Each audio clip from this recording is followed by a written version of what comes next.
Bases dropped on a new edition of Soccer Down Here. It is March 18th. It's a Thursday, so we're taking your Thursday thoughts on a lot of different things. We've got a lot of things to get into. Tommy Tuchel keeps getting the job done in London with Chelsea. Are they a favorite in the Champions League? We'll discuss after they dispatched Atletico Madrid pretty easily, to be honest. We'll talk about other favorites in the Champions League. We'll hear a little bit from Pep Guardiola and his thoughts on some of the things he's been doing with his tactics and with his setup. We'll hear from Ben Lundgaard, Atlanta United goalkeeper, here in just a bit. Ben talked with John and I about how preseason has been going and gave us some really good insight on some of the ways that this team will be looking in 2021. We'll get you updated on stuff in MLS. Victor Vazquez is back into the league and reunited with Greg Vanney out in Los Angeles. What does that mean? Does that improve the chances of the LA Galaxy? We'll get into that. We'll get into your Thursday thoughts. Tweet them at us. Soccer Down Here on Twitter. Join us on Twitch. Twitch.tv/Soccer Down Here. You can email us. SoccerDownHere@gmail.com. All are fair game. How are you, John? Tommy Tuchel. You're just Tommy Tuchel. I am just Tommy Tuchel today. Actually, no. When I think I've come to the conclusion that Trooper is the canine version of the Terminator. Yeah. Okay. No, it's all over the place. But no, when make up your mind. What is it?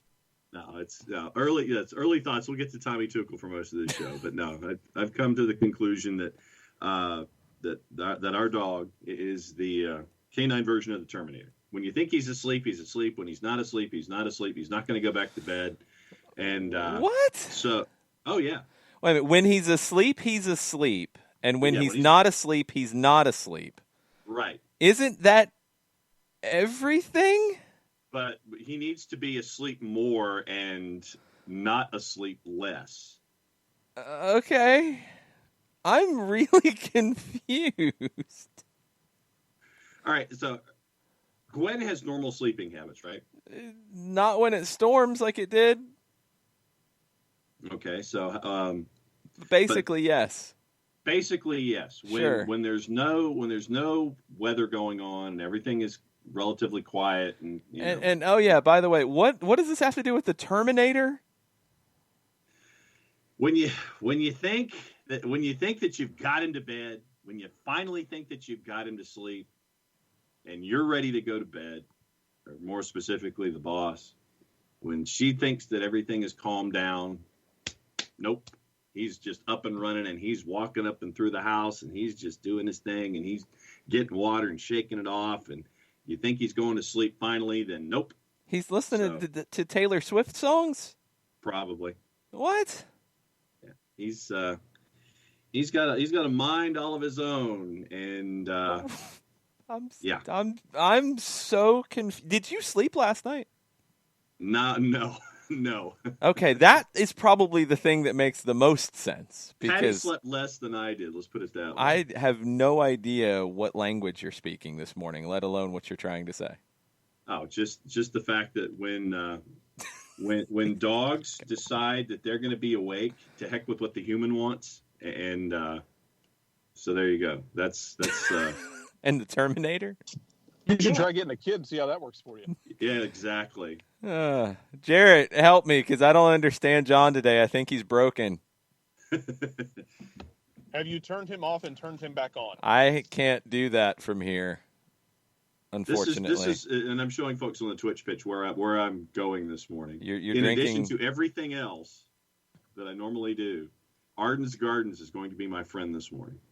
John, you don't do that much, to be honest. Did they partner with Mountain Dew? I wish. I'm so utterly confused this morning, more than I thought I was going to be. Let's talk Champions League. How about that?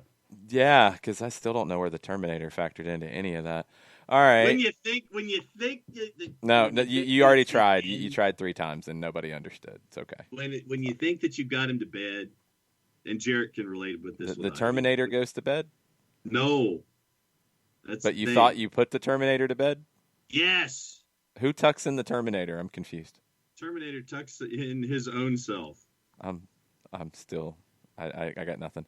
What? Jarrett, do you want to either decipher that or do you want to move on? Please help me. Please. You want to yell about Diego Simeone? Yes. Well, you do because you were riding with old Cholo yesterday, and it didn't go so well. And Tommy Tuchel, man, Tommy Tuchel, he keeps getting it done with Chelsea. Atleti did not look good and really didn't put up much of a fight. There was an argument for a penalty early.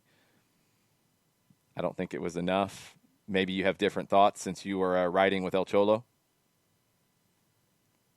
It wasn't enough. Yeah, not in that moment. It's not enough. You're not going to get that call. Not there.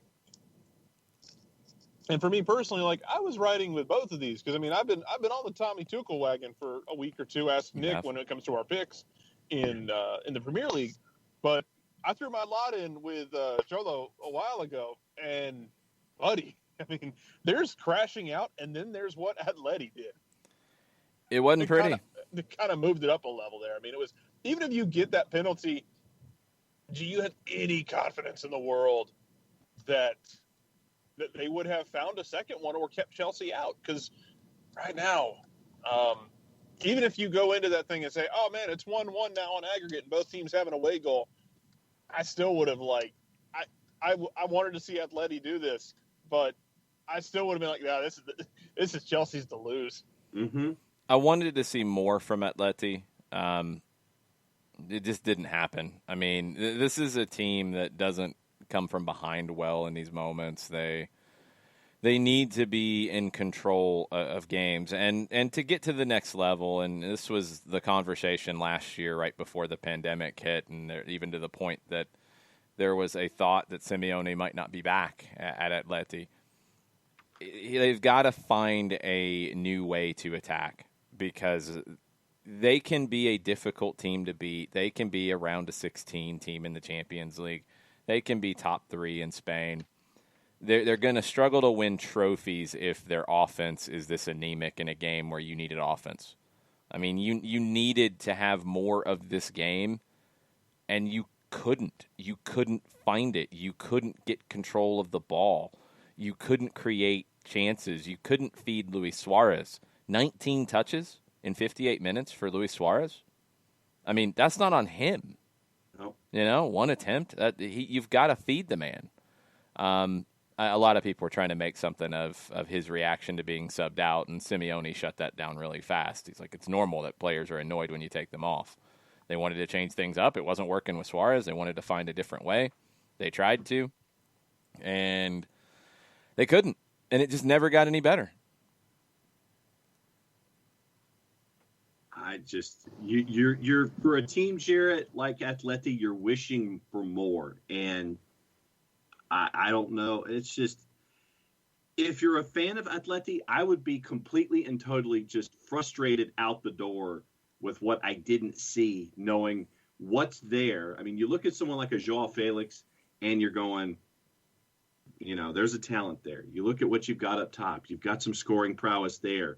But it's just, I would be frustrated all to hell, Jarrett, for knowing what's there and not seeing it over these two legs. Yeah, and I mean, even your form in Spain has not been great. You're still in position to win the league. Nothing is set in stone. You start dropping more and more points in Spain, stuff can tighten up and get weird. But, yeah, it was just, I mean, you go watch the end of that game. Watch the last 15, 20 minutes of that game. And just Atleti's inability to play 3 passes together. Like, they can't string passes together. And credit to Chelsea. Chelsea wasn't putting 11 guys at the edge of the box, Big Sam style, and saying we're not coming out, and you can walk it up to the edge of the box, but you can't get a shot off kind of thing, which you can get a shot off against Big Sam. That's absolutely possible. But they weren't sitting there, trying to turtle on them. They still played aggressive defense in their own half. They were on top of Atleti, and they made passes tougher. They made it tough for them to take a pass and turn. That's credit to Chelsea, but it's also you have to know you're going to be in that situation if you're Atleti. And you've got players who can make these plays, who can make passes under pressure, who can try and create something one-on-one. And they just didn't have it. It was kind of mesmerizing to watch in the worst way of, this is a team you expect to be able to, and I know they're not a come-from-behind team, but you expect them to at least be able to, like, mount something of a resistance, and it just didn't seem like it was there at all. Yeah, I expected more from them from the start, and it just never happened. Outside of Joao Felix, there really wasn't much else going on in this game. Trippier got forward a decent bit and was trying to contribute, but you didn't get really anything from the other side. It wasn't good enough. And when you get in these moments, if you're Atleti and you fall behind, it never feels like you're getting back into it. In a must-win game, when you are only able to get 44% of the ball here, 10 shots, 4 on target, and Chelsea didn't do what a lot of teams do in these moments. They didn't just sit back and defend for 90 minutes and say, we're in good shape here. They went out to put the game away, and ultimately they did. We had a question on the Twitch pitch about the Rudiger red card situation with Savic. Rudiger was play acting. I mean, he was elbowed, no question. You see that, and Rudiger doesn't go down in the way that he did. It should be a red. It's a red card offense. It wasn't nothing happened and Rudiger, acted like something did. He was, an elbow was thrown at him. Like that should be a red card. You shouldn't have to play act to get that red card. He did. I agree with, I think it was Peter Schmeichel after the game. I don't really have a lot of sympathy for, or I think it might have actually been Jamie Carragher who was in on this too. I don't have a lot of sympathy for Atleti being angry about it. I don't have a lot of sympathy for, any of the pushback on it because, look, we've seen Luis Suarez use the dark arts. We've seen Diego Simeone use the dark arts. Go ask David Beckham about it. We've seen Atleti do those things. So it gets turned around on you. It was a red card no matter what. Referees need to give that a red every day of the week so it doesn't happen. It doesn't need the histrionics, but if it needs him to get the red card thrown, then okay, fine. But Atleti has no complaint there. It should have been a red card no matter what, and they would have done the absolute same thing. That's about it. That's about it. We saw Christian Pulisic come off the bench. Pulisic had an assist in the 94th minute. Game was over by that point. Chara says, I saw a tweet by Matt Doyle saying he's okay with Pulisic off the bench to stay healthy from 2022. Thoughts? I thoroughly disagree. You're not going to be in a match rhythm by coming off the bench consistently. You're just not. He's got to figure out his future, and that could be at Chelsea, it could be elsewhere, but you got to figure that out in the offseason. Because, no, coming off the bench isn't good enough. You're just not sharp. You can't come off the bench and play 20 minutes, maybe 4, 5, 6 times a month. You can't do that and then be expected to go 90 twice in vital World Cup qualifiers and be effective. You just can't. So, no, I haven't seen Chara's tweet, and we know who Matt Doyle is, guys. I mean, let's not play games here. We all know who Matt Doyle is with MLS. He has opinions, and some of them are really good, and some of them people disagree with, and that's what we all do. But yes, he has a check mark. Plenty of people have check marks, and they might not be well informed. They might not be well sourced. They might have a check mark for whatever reason. It doesn't really mean anything. But Matt has plenty of good opinions. I disagree with this one. I don't think it's good enough, and I'm sure why Matt is saying it is because of Christian Pulisic's injury history. It's not a good enough reason for me. It's just not. I think he's got to play. To be at his best for the U.S. men's national team, he's got to play. And he's got to make the decision. Greg Berhalter can ask him to go to another club and play more. His agent can say whatever, but he's got to make the decision. Does he want to stay at Chelsea and fight for a spot and take the time that he earns? Or does he want to go somewhere else where he is guaranteed more time? He's got to stay healthy no matter where he's at. That doesn't change. So we will see. The stuff with the red card is nothing to me. Pulisic, you want to see him play more, but if Chelsea's playing so well, it's kind of hard to complain about what Tuchel's doing. My bigger question, Jarrett, is on Tuchel and Chelsea.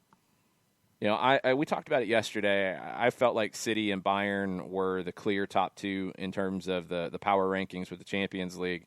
I said that if Chelsea won, I'd rate them higher than Atleti. The way Chelsea won, I'm almost ready to make it a top three that is a clear top three with Chelsea involved in it, because since Thomas Tuchel took over, they've been playing as well as any team in Europe. It just depends on the time of day and the day and the lunar cycle that you're looking at, because for me, and I still stand by this, it doesn't make them a top three, but PSG is still that team when they want to be.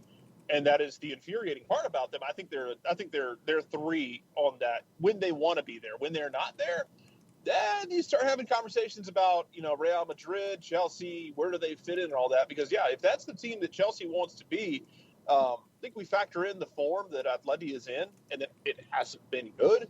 But Chelsea went there, got a goal at a neutral site, and then just, you know, put Atleti in a position they weren't comfortable in, and did a great job putting the game away. Like I said, I was impressed with the way they defended in their own half, where, you know, they weren't just sitting back inviting Atleti to get all the way down to the end lines and pump crosses in. Like they defended with the knife in their teeth, as our prophet Joseph would say. And I liked what we saw from that. Man, what Tuchel has gotten out of this team. Somebody asked the question, and we can broach it or we cannot broach it. I don't really care. But somebody asked the question yesterday that, you know, does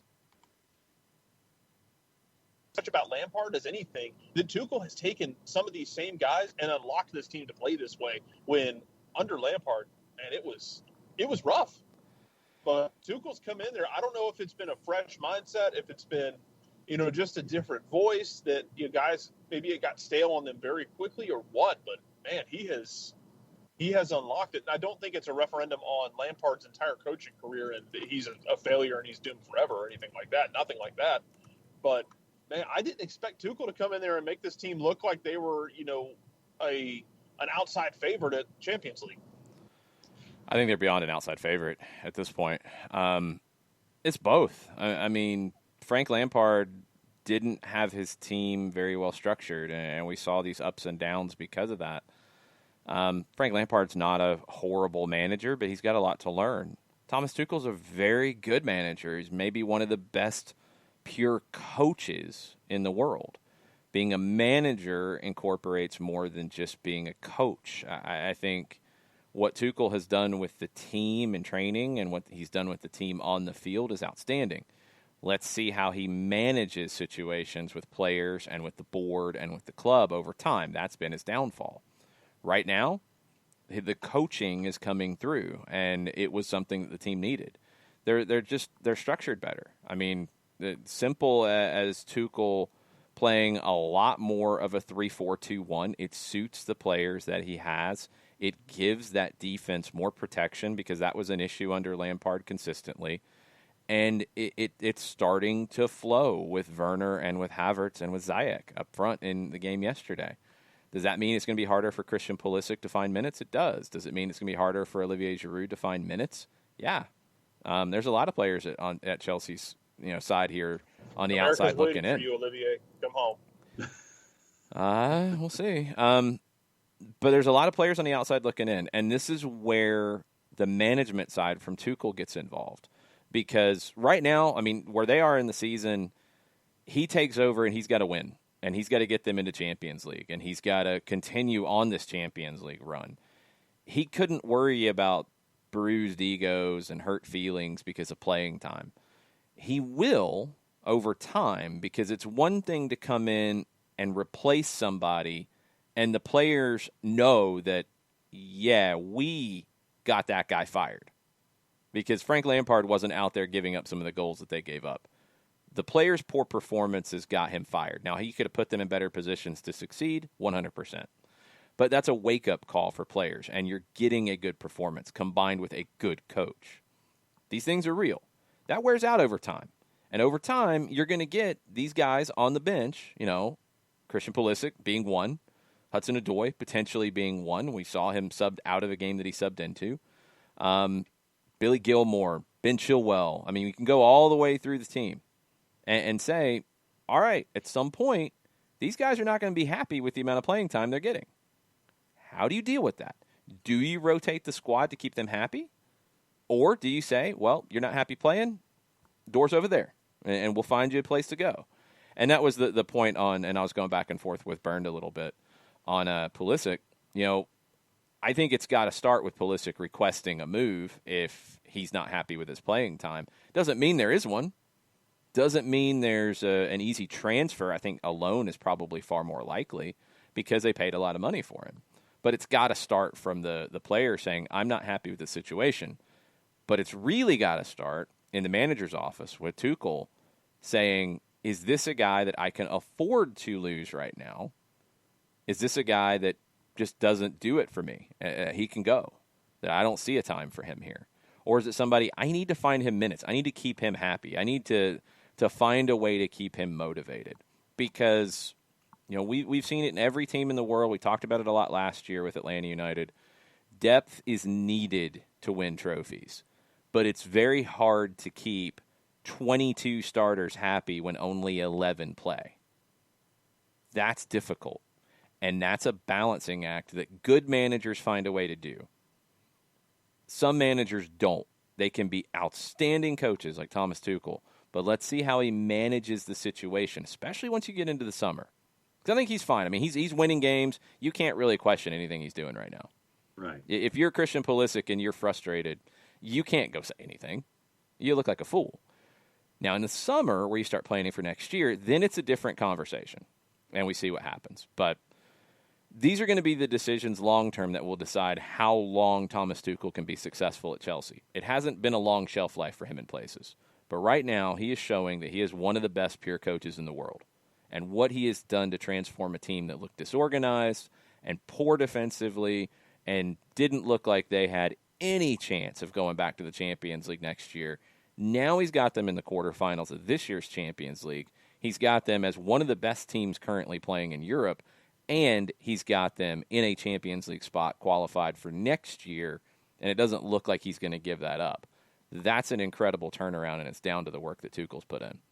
Yeah, I mean, he said after the match, I'm sure no one will want to play against us, and there's no need for us to be afraid. That was the big quote that stuck out for me yesterday, and he's right on both points because right now you've taken a team that was what it was under Frank Lampard, and you're now unbeaten in your first 13 out of the blocks. And with players that were exposed to one part of Chelsea at the beginning of the season, you have this turnaround. You're going to put all of your differences aside for the moment because of the success that you're currently having. But as you get into the summer, as you get toward next season, then that's when players are going to sit there after all of this positive dust has settled. And you see the end result, and then you figure out, okay, what's my place here?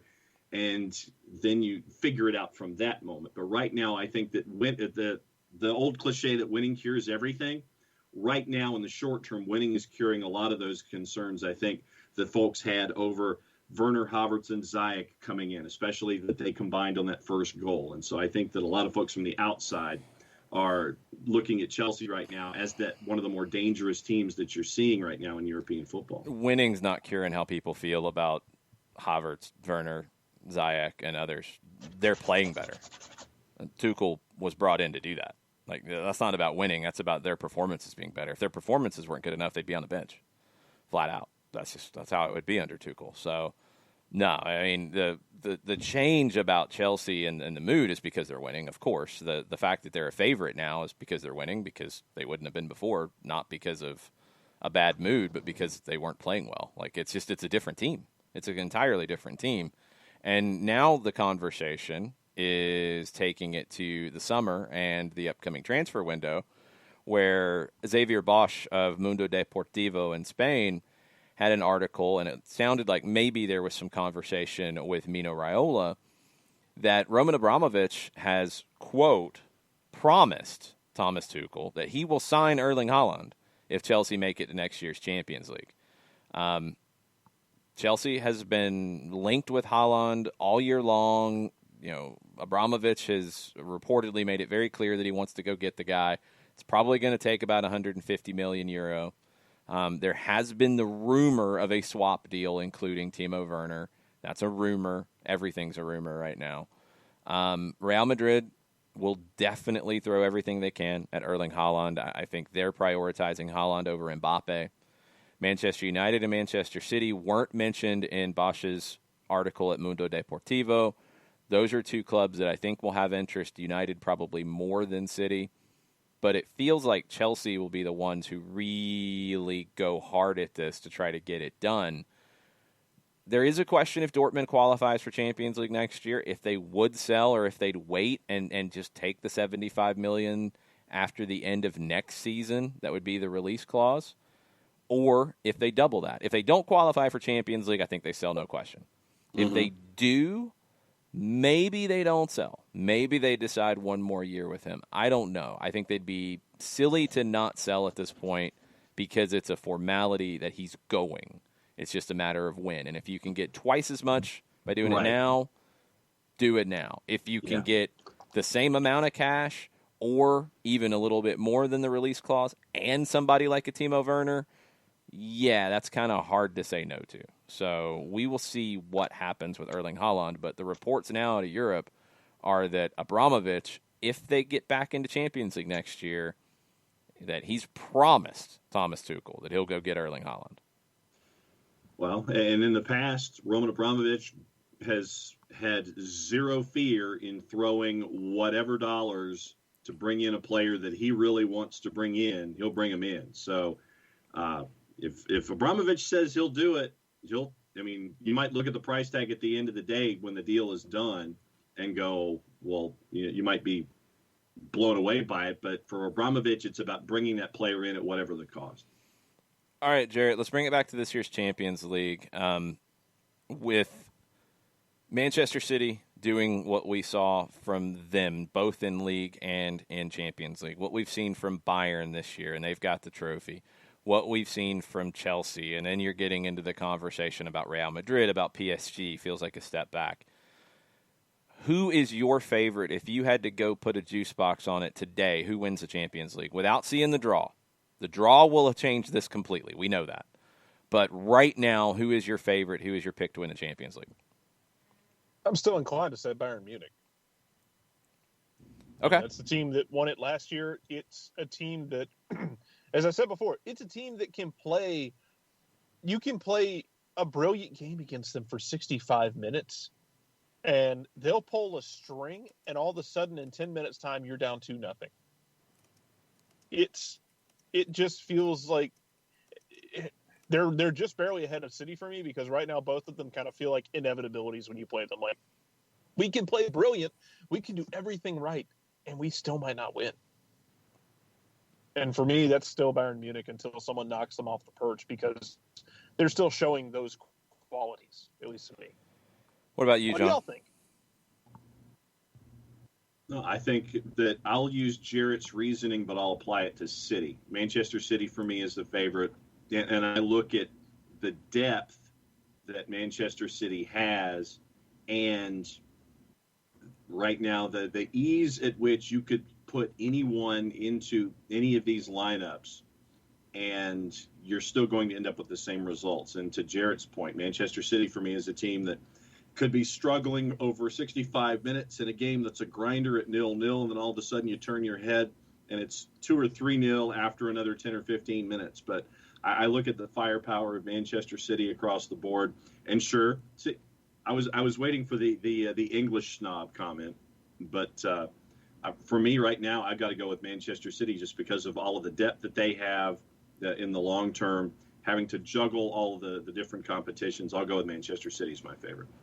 I think the most complete team right now, and it's right now, it could change by the time we get to April. I think it's Chelsea. The concerns I have with City and Bayern are about them defensively. Chelsea, you don't have that concern. You have no concern about them defensively. They are shutting everybody down at the moment. I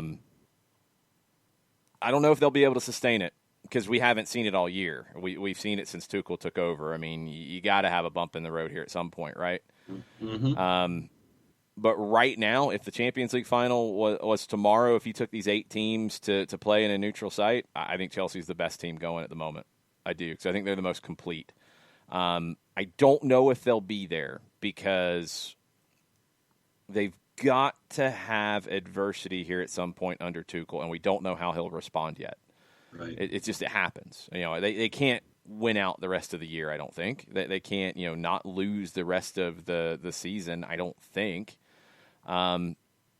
City is maybe the most complete team in terms of the roster, although Chelsea's really close.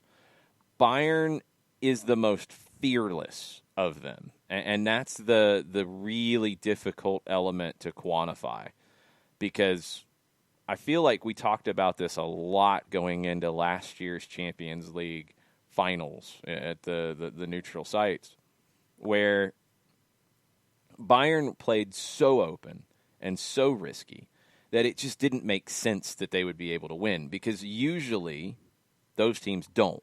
Usually you have that day where you're not finding the goals that you're accustomed to, and those mistakes that you make defensively punish. You get punished for them. We didn't see that happen.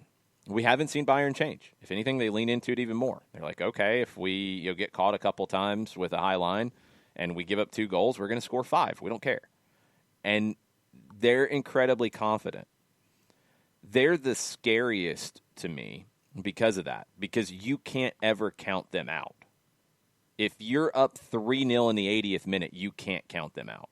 You can't. You have to keep scoring. You have to keep putting up goals. And the more you play in that way, the more you risk.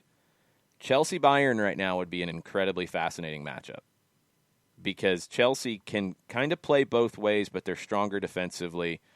Do they just sit and hit Bayern on the break over and over and over again? I don't know. Johannes, little biased. He was very proud of you, Jarrett, by the way. Johannes says the City have the winning mentality needed. Haven't shown it in Champions League. Chelsea are 1 year away from me, and I would really tend to agree with that. Yeah. I'm more concerned with PSG and Real Madrid because of experience. That means something in Champions League. I would be more concerned about PSG because of their talent. I don't know what to think of them with how up and down they are. They did win in the Coupe de France yesterday, so they have moved on in that competition. That was a good win for them. I don't know how to rate them right now. I think Real Madrid, the experience will absolutely help them, but I think they do have limitations. I just don't think they're quite good enough. Go ahead, Jared. Yeah, PSG is that team I would despise rooting for, but I would be terrified about playing against, because I don't know what team's going to show up. If I'm rooting for them, I'm terrified the team that shows up is going to be the one that lays an egg.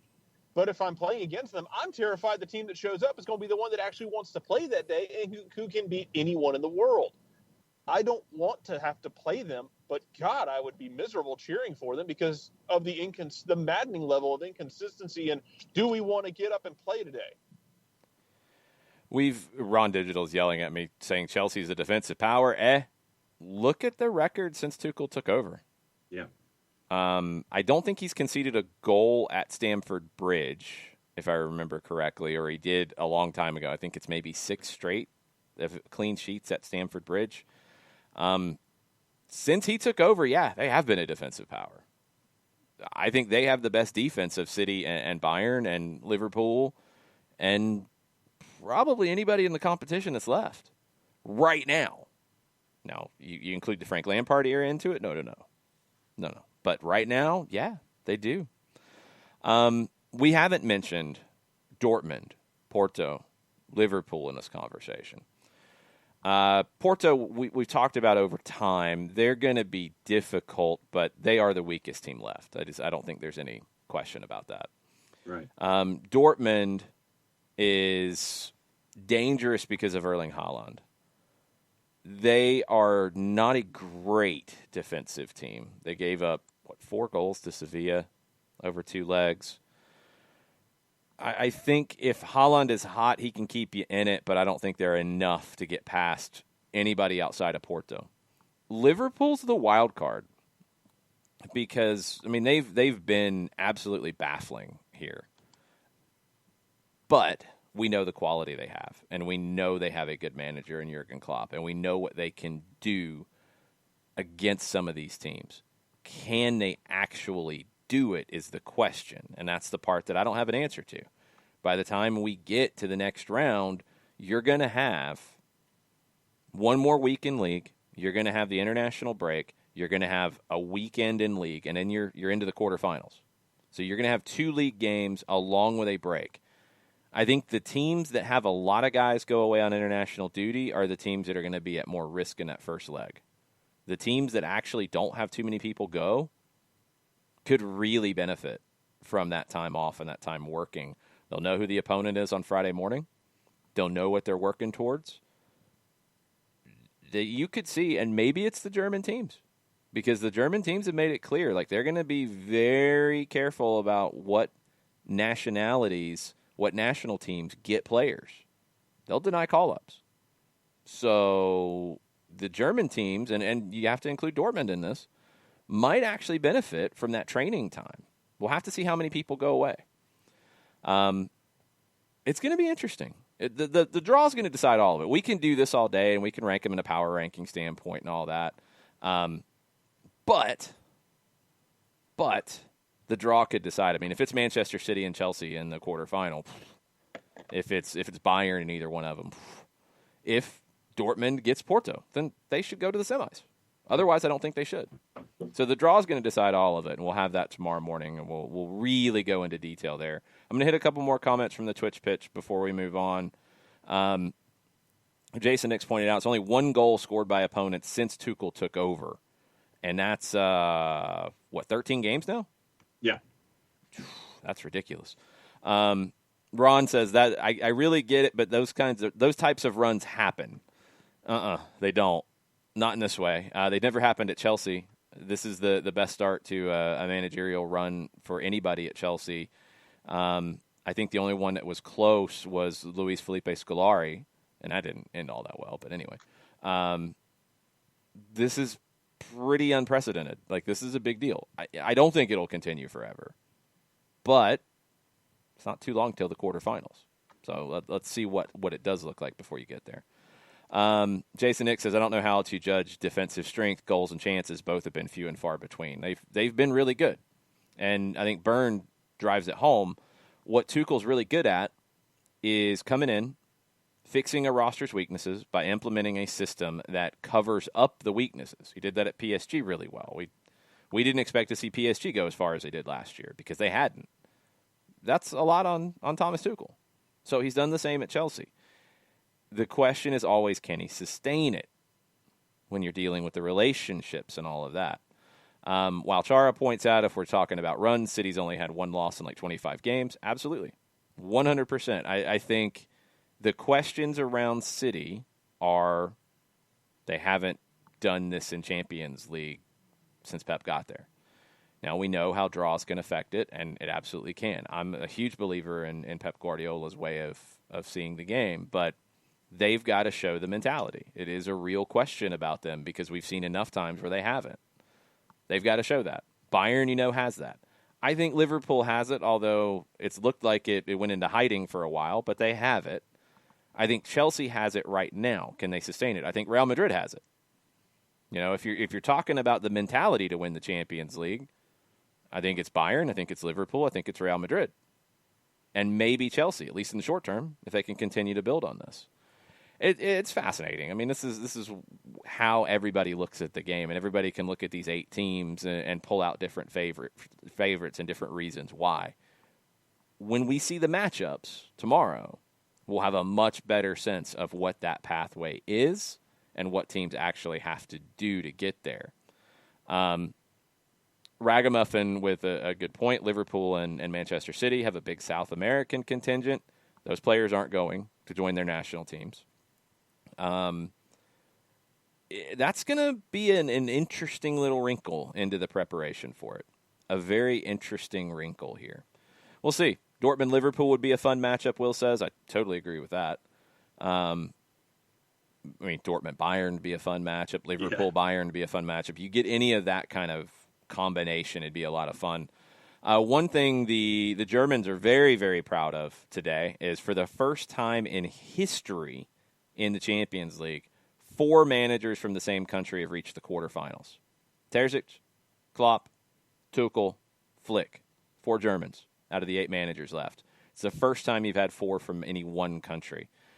Also, the Italians are not happy today. It is the first time since 2016 that there is no Serie A side in the Champions League quarterfinals. Bayern Munich's gotten here to the quarterfinals for the 19th time, more than anybody else. No shock. There's really nothing to talk about with them. I mean, they 2-1 on the day, 6-2 on aggregate. They could have walked through the game and been just fine. Lazio not playing Immobile made it clear what they thought was really on par here and what they could do. Simone Inzaghi said that Bayern Munich are a team Lazio, quote, simply cannot compete with right now. But Lazio's proud of what they did. They're going to try to build on this. We'll see if they can. Bayern's way better than Lazio right now. And Lazio knew it coming in. They've got bigger things to worry about. So we know the 8. We'll know the draw tomorrow morning. It is at, I believe, 6 o'clock our time. 6 a.m. our time. Europa League draws after that, yeah. Yeah, so by the time we come on, we'll be able to break down the Champions League quarterfinals and the pathway to the semifinals as well, because they do both, right? Mm-hmm. Okay. And the Europa League. Europa League today, a couple of notes on the Europa League matchups today. Edinson Cavani is out for Manchester United against Milan. Shakhtar Donetsk announced that Viktor Kornienko has tested positive for COVID. He is out. Everybody else is tested negative. The games there to look at today, and you can watch all of these on Paramount Plus. You can also watch the Golasso show if you want to get the wraparound coverage. The early games, and these are 1:55 starts. Remember the time difference. Arsenal, Olympiacos, Dinamo Zagreb with somebody else managing because the former manager is headed to jail unless he can skip the borders. Dinamo Zagreb is hosting Tottenham, Molde hosting Granada, and Shakhtar hosting Roma. Milan hosts Manchester United at 4 o'clock, along with Rangers and Slavia Prague, Villarreal, Dinamo Kiev, and Young Boys and Ajax. Jarrett, you want to give us the Scottish perspective on Rangers hosting Slavia Prague? Don't lose, Rangers. There's your perspective. There's your perspective right there. It's about it's a 1-1 draw after the first leg. I was disappointed. I was hoping like 4 or 5 goals because Rangers haven't defended worth a damn in Europe. But here we are, and we'll see what they got the road goal, so we're going to see how they do at home. But this is big for the coefficient for Scotland. We went over yesterday. We talked about other things like the Scotland game coming up and whether or not you move it for the coefficient. The countries that Scotland is immediately surrounded by are dropping teams like flies, and this is a good chance for Rangers to get a little bit of breathing room for Celtics coefficient. So a win here goes a very long way for that because it guarantees you at least 2 more games with which you can get coefficient points. Now we'll see if Rangers can do that. They're going to have to defend. I don't know if they defend hard or if Gerrard decides we're going to defend by attacking. Because with that team, it could go either way. It's a little hit and miss with defending sometimes. And it required some incredible saves in the first leg for them to keep it at 1-1. But if they can pull that out of the hat, it'd be huge for them, and it'd be big for Scotland to have a team make it into the round of 8. Arsenal 3-1 up at home against Olympiacos. Put that one in the bag. Manchester United, Milan, tricky. It's 1-1. I think Zlatan could be back here. I don't think that's a definite, though, for Milan. They've got some other questions. 1-1, that could be one that goes down to the wire. You mentioned Rangers. They're 1-1 coming into this, going to Glasgow. They put up 9 in the 2 legs of the last round. They're not going to do that here unless things really get out of hand. They also gave up like 5. They did give up 5. And they're not going to do that here unless things get really out of hand. But they're going to have to defend better than they did against Royal Antwerp, in my opinion. Villarreal's up 2-0 on Dinamo Kiev. It is going to be they're hosting the second leg, so they'll be fine, I think. Roma will be fine against Shakhtar. They have a 3-0 lead. Ajax will be fine against Young Boys. They have a 3-0 lead. Granada has a 2-0 lead on Molde. They go on the road for the second leg, maybe with an early goal that could get flipped. Tottenham with a 2-0 lead against Dinamo Zagreb, and you just don't know what the effects are going to be of the court cases and everything going on with Dinamo and what this looks like. Manager was sentenced by the Supreme Court of Croatia on Monday late in the day. He is obviously not going to be managing the team. There is a long-time case here with embezzlement, him and his brother and multiple other people. A lot of money, millions upon millions of dollars. But he was hired back by the team. So, I mean, I don't know exactly where it stands. It's got to be disruptive. Is it some kind of a rallying cry for Dinamo Zagreb? I have no idea. But how they start that match, I think we'll get a sense of it early. Like, first 10, 15 minutes, we'll see if they're a house of fire or if they are sullen and kind of like, yeah, we don't really want to be here. Yeah. We'll get a sense of that pretty quick, I think. Yeah, kind of like, is it going to be like the New York Rangers last night in the National Hockey League when their entire coaching staff was not allowed to be around because of COVID-19 and they lose 9-0? And then the Hasenhüttl jokes crossed over the National Hockey League last night. Do we get one of those, or is it a rallying cry? They were making Hasenhüttl jokes? Yep. Okay. Hey, it was a good pull, but they were making Hasenhüttl jokes after losing 9. The Rangers lost 9-0, and people are making Ralph Hasenhüttl jokes. Yeah. Actually happened. All righty then. Europa League again today. 1:55 for the early games. I think the coverage on, and I don't think CBS Sports Net has this. I think it's all on Paramount Plus today. Golasso show will start at 1 with the pregame. Then first game's at 1:55. Second game's at 4 o'clock. We'll keep you posted on our Discord if you're a subscriber. Thanks to people who've re-upped their subscription on Twitch. Thanks to people who've joined us on Patreon as well. It helps us grow. It helps us move along. If you're watching the show for the first time and you're not following, follow so you get the notifications on when we go live. We do the show every morning and talk Atlanta United. We talk MLS. We talk U.S. men's national team, U.S. women's national team, NWSL. All of those things along with the game around the world. But we also do watch-alongs, and we hang out during games and talk about all the nonsense happening at once. So hopefully you'll stick with us and come back another time and hang out. Programming update. It looks like Golasso show is on CBS Sports Network. Okay, cool. With Europa League today starting at 1 o'clock. Okay, cool. Thank you. Yay. All right. Programming update brought to you by. Yeah, something like that. Anyway, Copa Libertadores last night. San Lorenzo gets through, and they will be facing Santos in the next round. That's going to be a big challenge for them.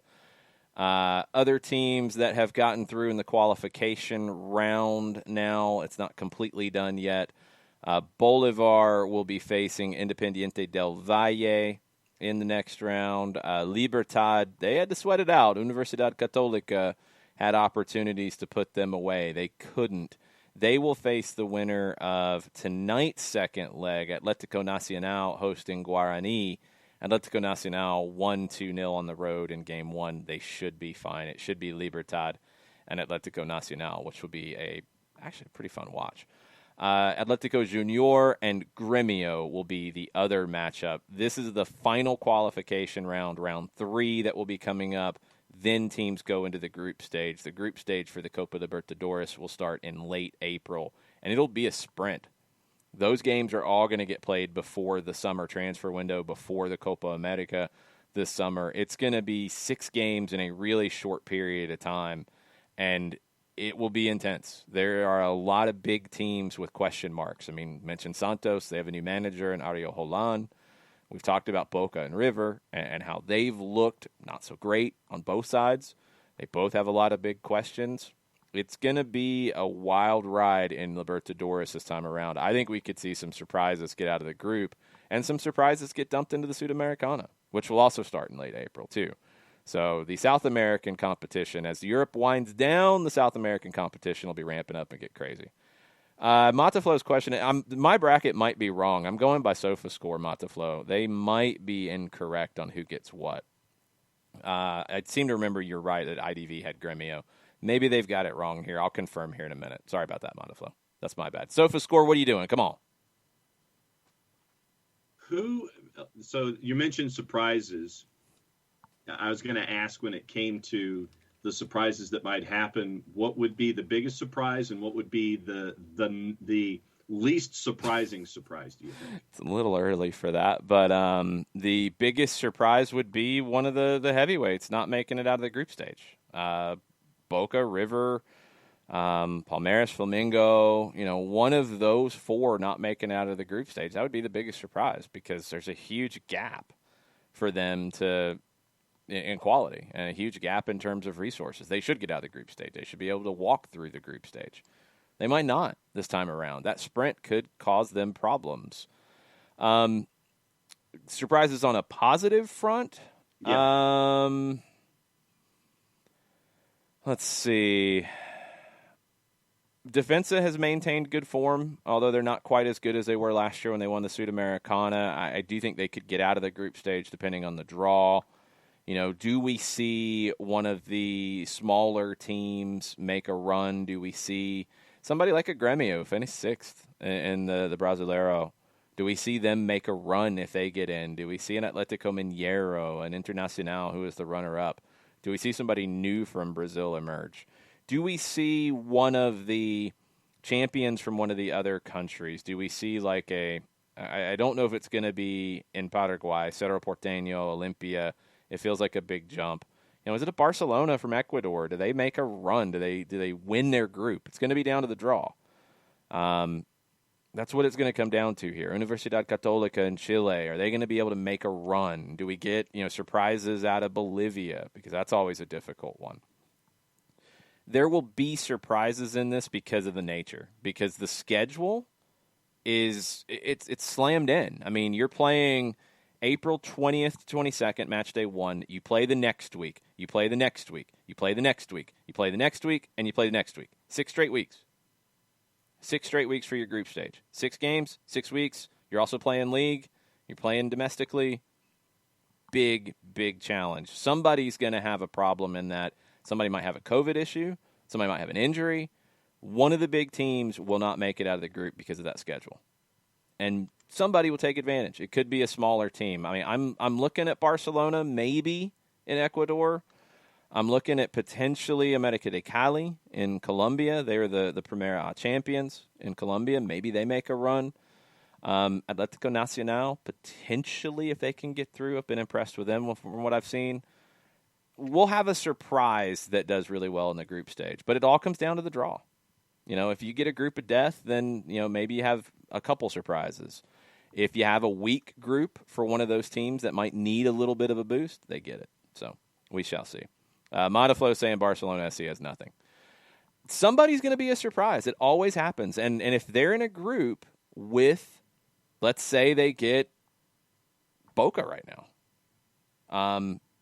Boca's beatable. Boca's absolutely beatable. I don't think Boca gets figured out by then. I don't know if River gets figured out by then. There's going to be surprises. If it's not Barcelona, it'll be somebody. Yeah, I'm Monteflo. I'm talking about the group stage. I'm just talking about surprises in the group stage. I'm not going past that because then you have time for things to reload. You get out of the group stage, then the round of 16 is after the Copa America. I think transfer windows will be open for a lot of these countries. So you could see changes at the end of the group stage. I think Barcelona can get out of the group stage. I do. Like I said, as I sit there and adjust my viewing habits to what's going on, that's why I wanted to get my quick primer as to what you thought. Yeah, it's super early, John. It's very early because we don't even know the draw yet. I mean, I'm following the Argentine teams closer than anything. The others, I want to see the draw and then start looking at matchups a little bit deeper. I mean, there's only so many hours in the day, my friend. What? Yes, and obviously you didn't get any hours of sleep last night. That's nope. the key. So, yes, 100%. The group stage to fix SofaScore's wonky bracket. It's San Lorenzo and Santos. It's Bolivar and Junior. It's Independiente del Valle and Gremio. It's Libertad with probably Atlético Nacional. They have to win over Guarani tonight. Thanks for the heads up, Monteflo. SofaScore, you let me down. Boo. Had to be said. Thanks, John. That's what we're here for. They let you down, let them know. Yes, absolutely. Thank you. Other things on I'm here to abandon you. Yeah, pretty much. You leaving, Jarrett? Yeah, that's why I'm here to abandon you. No. Yay. Thanks again. This is great. Yeah. What do you think about Victor Vazquez coming back to MLS, Jarrett? I need that before you go. Oh, yeah. Makes sense that you go to L.A. His body holds up. He was a lot of fun.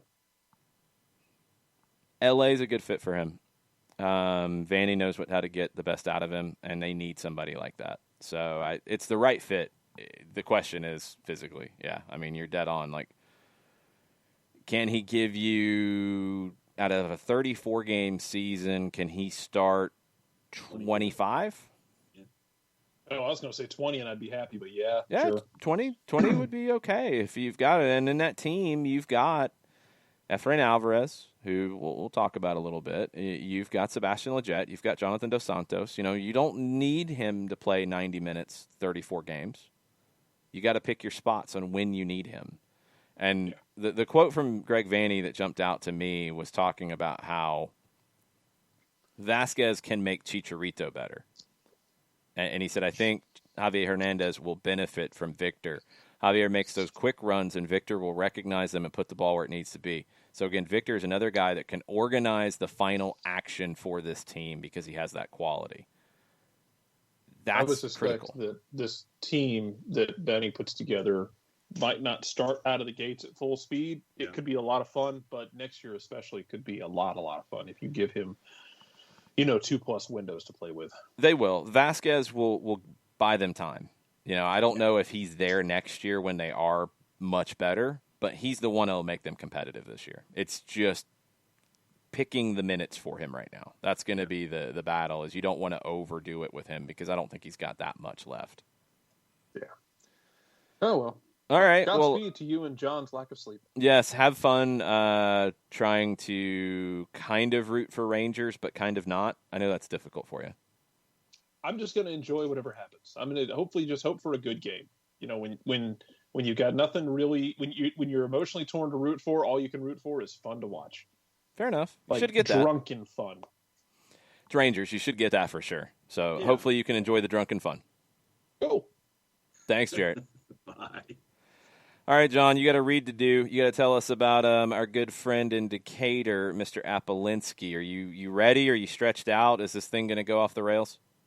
Well, I mean, considering that Ben Lundgaard is supposed to be with us after the top of the hour, I can't go too far for the longest read of all time.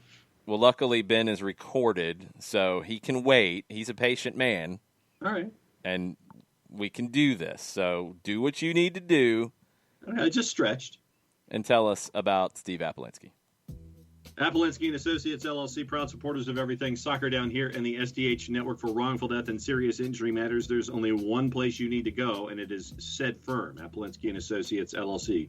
3 different ways that you can get in contact with Apolinski and Associates. You can give them a phone call, 404-377-9191, get a free consultation. Shoot Steve an email directly, steve@aa-legal.com, or you can go on the World Wide Web, large device or small. In the address bar, type in aa-legal.com, hit the enter key, the return key, the arrow key, whatever advances you to the home page, and everything is on display that concerns Apolinski and Associates, LLC. And if you still have questions after seeing everything that's on display on the home page, there's a pop-up window. It pops up because that's what pop-up windows do. They pop up 24/7, 365 and a quarter. Thank you, Chris Hutchison. You can get your questions answered that way if your initial thoughts have not been addressed. Over 30 years of experience, over $40 million in judgments for clients in Georgia and Alabama. Recognized as Legal Elite by Georgia Trend Magazine for being one of the top 100 firms in this here state of Georgia. For wrongful death and serious injury matters, there's only one place you need to go. The website is aa-legal.com.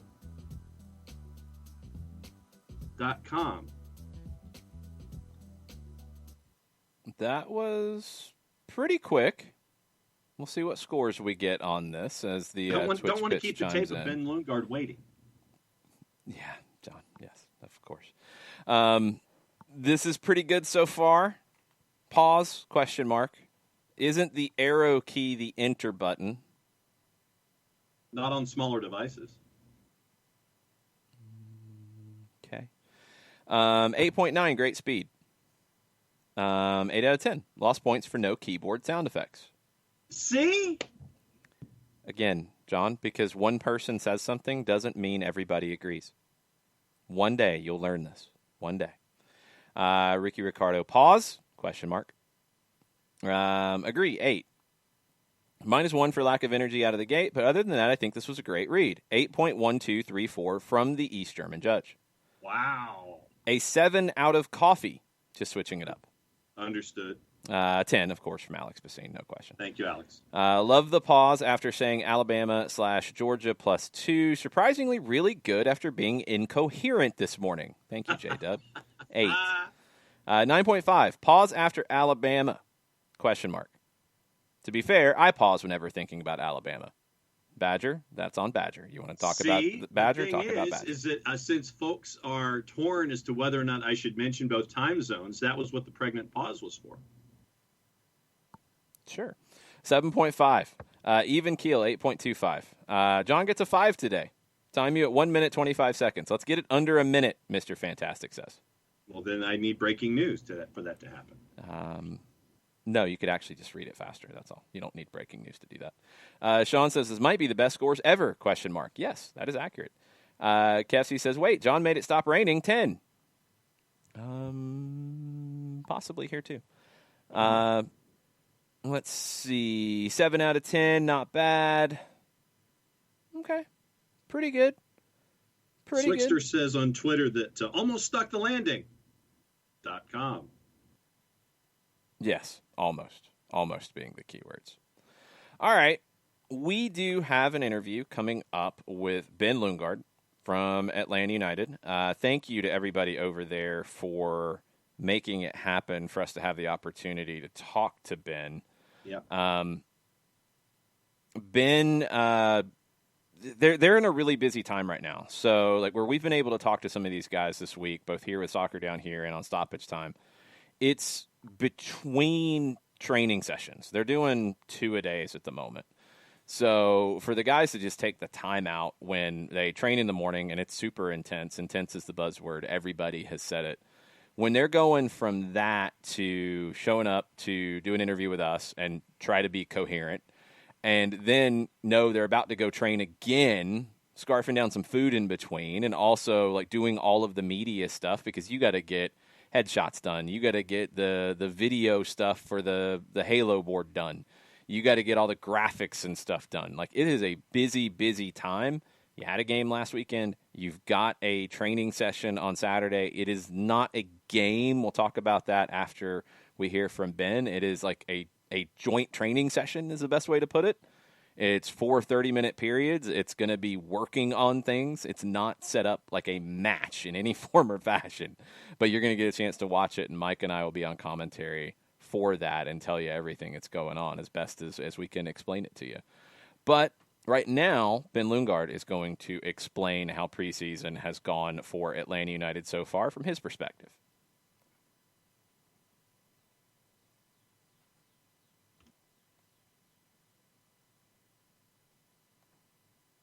United 2 signed to a 1-year deal back in the early part of the month. Ben, thanks for hanging out with me and Jason.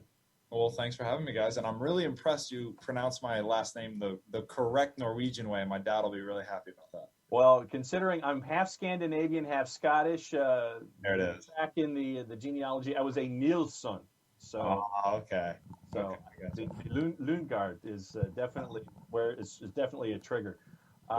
First question that I've got for you: How trying was last year as a professional soccer player, considering everything that was going on and trying to stay focused and try to get wins and all this kind of stuff? How trying was last year? Last year was a really hard year, but my best year as a professional, if you can kind of find a mix in the both.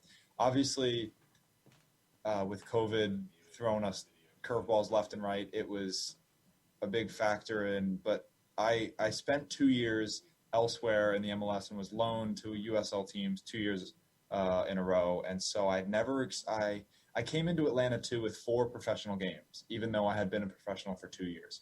So when I started playing a bunch of games last year on a young team, again partially because of COVID, where MLS guys can't come down to the twos, which normally happens, our starting lineup, I mean, you guys know, is what, 18 years old, and I'm 25, so I bring it up a little bit. So there's a lot of guys below that number. So again, it was a trying year in that, and we had a young team. COVID was throwing weird schedules at us, and we were playing the best teams in the East week in and week out, which is not always the easiest. But for me, in a development sense and getting games under my belt was a tremendous year, and I think it helped me get to where I am right now. How was that flip for you, going from being maybe one of the younger players on teams previously to then becoming the grizzled veteran at 25 with Atlanta United 2 last season? It didn't hit me for a while until I had a conversation with my dad, and he asked me the same thing you just asked me, in that I'm used to just keeping quiet, doing my thing, not causing a ruckus, not being needy, because I am a young. One year I was a rookie, next I was technically a sophomore, you could call it, to then my dad saying, dude, you're like the second oldest on the team. Did these guys listen to you? How is it? And it kind of hit me. I was like, oh my gosh, like I am a veteran to these kids. I mean, some of them are not professionals at all. They've only played academy. So I am a real veteran, a real pro. There was a few other guys who had been pros a few other years, but the majority of our starting lineup, it was me and Mo and Jackson. That was about it, that had really been in the league and a professional for at least a year before. So what'd you learn about yourself as being the grizzled veteran and being there as the sage for all of the younger guys out there? How did you what were some of your bigger takeaways from last year? I'm a pretty vocal guy. I think if you ask some of my teammates, they'll tell you the same thing. But Glassy, Henry, Tony, and Matt Lowry kind of let me show my personality a little bit with the team, which obviously helped me a lot. And again, some of my older veteran teammates, we did the same thing. But you really have to kind of bring some of these guys under your wing, and you have to understand and appreciate that they're learning every single day. They're not like some of the other pros you have been with, who have been across the country, across the world, playing for years. These guys some of them couldn't even drive themselves to practice. Their mom and dad are still dropping them off. So you kind of have to adapt with how you address them, maybe with how you treat each individual, and kind of help them along instead of getting upset with them that they're not there yet, because you have to appreciate that if they were there at that age, then they wouldn't be playing for the twos. They'd be somewhere much better and further in their careers. So we take it to what happened at the end of the year with you joining into the group for the CONCACAF Champions League, and now on the MLS side of things, now it's flipped back the other way, and you're the young guy of the goalkeeper pool. You know, what are you trying to bring from what you learned last year to 2021? I think it's, again, just being a leader with what you do on the field. It doesn't have to be as vocalized now. I need to keep pushing the guys in front of me. I need to perform in my own and in practice, because that will make the guys around me better. When it comes to practice now and learning under the likes of Gabriel Heinze and the rest of the staff with Atlanta United, what are some of your early takeaways with being there with the new staff? I like it a lot because some of these days they've been breaking us up into 2 groups, and one of the younger guys said to me after practice, he was like, man, I'm just mentally drained because I've never had so much attention to myself. I'm not a starter. I'm not a big name, but he's always looking at me. He's always correcting my craft and my game, and he just has so much detail to everybody because of the smaller groups that we're in, so that when he is out there, he can see everybody and everything that's going on. And he's had a ton of interactions with me and the guys around me, and he is, I mean, quite literally, he stands in the middle of the drills. And you'll hear from some of these other guys, sometimes he gets in the way of the passes, but he stands in there because he wants to be in there. He wants to be right next to you when he's talking to you, and he wants to be direct with every single player. Has it been different for you from previous teams in terms of what Gabriel Heinze is asking the goalkeepers to do? Yes. I would say in the past, I've had teams that want to use the goalkeeper as another attacking player, and they want to use their feet and build out and stuff. But I've never had somebody put such a demand on it as Gabriel has. So, for those who will be watching Atlanta United this season, I guess, can you break down what that's like for what you were used to doing in the past seasons with Atlanta United 2 and going backwards? What are folks going to be looking at now from your perspective, and how much of an adjustment is it for you to do these things that folks are going to be looking at this year? I would think that they need to have a little bit of patience with us because we are going to build out from the back. Some people might say, well, why? That's risky. We don't want to do that. It's how we're going to do things, and it's how we are going to break teams down. It's how we're going to score goals. It's how we're going to win games, and it's really going to impact us as a team in that we will start from a goal kick and build up and score a goal. Now, that goal might have points in it where some fans might think it's risky, but it's going to make some beautiful goals in the end of the day when we start from a goal kick, build up down the field, and put it back on that. When you look at kind of this transition for you, being a goalkeeper who's so much more involved now in that phase of play, who are some of the goalkeepers around the world that you look at, you kind of take some ideas from, take some instruction from? I think the quick answer is probably the two best Brazilian goalkeepers in Ederson and Alisson.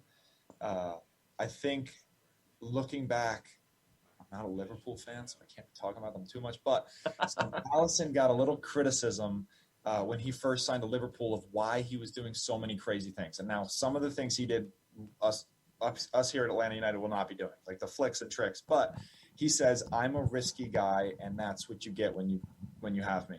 And again, we may not be doing the tricks and flicks, but we will be using our feet just as much. We need to look at them, and it's all the little details that are going to impact us and stuff that we may not have done before, where you're playing the ball, how you're playing the ball, the angles that we're taking on the field. It's something that we have never really trained a lot before as goalkeepers, and it's something that we need to look into more. And again, it's all about we have to be just as good with our feet as goalkeepers as the field players, because again, you're as weak as your weakest link, so we can't bring the team down at all. Ben Lundgaard hanging out with us for another couple of minutes here, keeper for Atlanta United. And since you mentioned Ederson and Alisson, I'll go ahead and ask this one that I've asked with other players so far this year. All right, table for four, lunch, dinner, whatever. Who are the three people that are sitting at your table that you can have for your table for four for whatever meal you choose? Are Ederson and Alisson two of those three seats, and there's a third one waiting? Who's in your table for four? Is it all soccer players? No, not at all. Okay. Well, Ederson and Alisson are not at my table. Sorry, but they're not. The first immediate reaction is Sir Alex Ferguson. He has to be there. The next one is probably my idol goalkeeper is Edwin van der Sar. He has to be there. And then probably current day goalkeeper, maybe Neuer. I want to meet Neuer. I'd love to meet Neuer. That's a good table. I'd like to hang out at that table. I'll crash that table if you get that one arranged. It'll be one table over, kind of going like this. Yeah. I'll be eavesdropping on that table's conversation for sure. Let me finish with this. So, preparation for a match day, I think it's different for everybody, and I've always felt like it's different for different positions as well. How do you prepare? Is there certain music you listen to? Is there a certain routine you have? Are you superstitious about your preparation for match day? I don't think I'm superstitious and like overly over the top with certain things. I'll do certain things. All of my left stuff goes on first. My left sock goes on before my right sock. My left boot goes on before my right boot. My left glove, then right glove. Certain things like that. I always, in my warm-up, you always have to end on a good rep. Yeah. I'm not crazy about the numbers and how much, but you have to end on a good rep. But then a little detail is if it's a home game, my wife and I always go to the same diner before the game, a little diner called Derek's in Marietta. It is our spot, a little Eggs Benedict's and maybe some bacon. So every match day, a little breakfast with the wife. Good call. Yeah, see, I call that rituals. I don't call that superstitions. You're ritualistic. You're not superstitious. That's a good way to put it. Yep. Well, Ben, thanks for hanging out with us and breaking down things, the early part for training as you're getting ready for the season with Atlanta United 2. Thanks for hanging out with us here, and we'll be keeping an eye on things. Great. Thanks for having me, guys. Ben Lundgaard, hanging out with the show this morning. Taped that earlier this week. Thanks to Ben. Thanks to everybody at Atlanta United for putting those interviews together. Really, really insightful. Really, really insightful with Ben. And he was somebody that we didn't have a chance at all to interact with last year, with everything crazy at the beginning of the season, with the first team with CONCACAF, and then everything getting shut down. We never actually had a chance to meet him. We just called the games from afar for Atlanta United too. I love the way he thinks about the game and processes what training sessions are like and what Gabriel Heinze is trying to get across. I thought we got a lot out of that interview with Ben. Yeah, and going back to where last year he's the veteran amongst young men, and now that role is reversed this season, where he's the younger player going with the more experienced keepers. And you have that role reversal, but you take the lessons that you learned from last season, being that veteran voice, and can apply it to what's going on this season with Atlanta United. And then, he mentions how there's so much detail with the smaller groups, and Gabriel Heinze wants to be right in the middle of everything, and he's constantly interacting with everyone to make sure that they understand what's going on and that you've got to be doing certain things. And I thought that attention to detail was a great detail from Ben, but just to understand and get the curtain pulled back a little bit to understand where he's coming from his perspective this season, I thought was very cool. I thought the most important thing he said was stressing about the way the team's going to play. They're going to build up out of the back. They are going to invite pressure. They are not going to stop doing that. The goalkeepers will be heavily involved in this. I feel like this is going to need to be said a lot this season because you will see mistakes made. You will see goals given up. You will see errors happen. They're not going to go away from it because, as we've talked about, what gives you more control over the match? Having the ball, building up the play. What concedes control? Playing it long, getting into a 50-50. Hoping your guy wins the knockdown, hoping you find the second ball. Those are things that teams do when they are lesser teams. Atlanta United's not going to play that way. So the trade-off is you will see mistakes like we've seen Liverpool do this season, like we've seen Manchester City do in the past, like we've seen Chelsea do, like we've seen any good team do. And yeah, they'll make it onto a Twitter account. Everybody will have a good laugh about playing out of the back. Ha ha ha, it's so risky. But it's what successful teams do well because it's like the 2-goal lead being the most dangerous lead in soccer and that narrative that's so stupid. You don't remember all the times that somebody had a 2-goal lead and won because it's expected. You remember the time that, somebody had a 2-goal lead and they lost 3-2. Oh, see, it's so dangerous. It's such a small percentage of the time. You don't look at all the times that these good teams develop the play out of the back, leave 4 or 5 defenders, beat that first line of pressure, and create a great goal. You don't remember those as much. You remember the time that goalkeeper had a mishit or defender picked the wrong pass. You remember those. Like, you can't play out of the back. Jose Mourinho changed his approach because of these things. Jose Mourinho was not the negative coach that he has turned into more over time when he first started. He got to where he was afraid of having the ball. He said if you have the ball, you're prone to make more mistakes. Well, yeah, but if you have the ball, you're in more control of the game. You can't control the game as much without the ball. You just can't. Can teams do it and be dangerous with it? Yes, they can. They're not as effective. In my opinion, it's always the team that wants the ball and can manipulate the ball and can control the ball can control the game. There are teams that can make the most without the ball, sure. But their control of the game is never as high as somebody who has the ball and can do things with it. I wanted to play, and it's a little bit different aspect of it, but I thought it was a fascinating situation from, I think it was BT Sport this week. Yeah, it was, yeah. And I'm going to get it paused here before we start. So it was from BT, and it was post-game with Manchester City, and Gary Lineker asked the first question about the setup that Manchester City had, and this was one of the best things I've heard this week, this insight. Positioning of João Cancelo when he moves into that midfield area, even though he's playing at left back. Obviously, you did that at Bayern Munich, I think, with Kimmich quite a lot. What made you think of that in the first place? Where did that come from, the idea?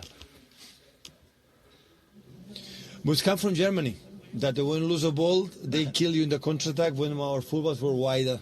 So this is one of the reasons why I learned this. In Barcelona, I have more controls in the game with the incredible players that we have, and they need 3 guns and 100 bullets to lose one ball, and it was not impossible to lose them both. In Germany, it was completely different, and they run.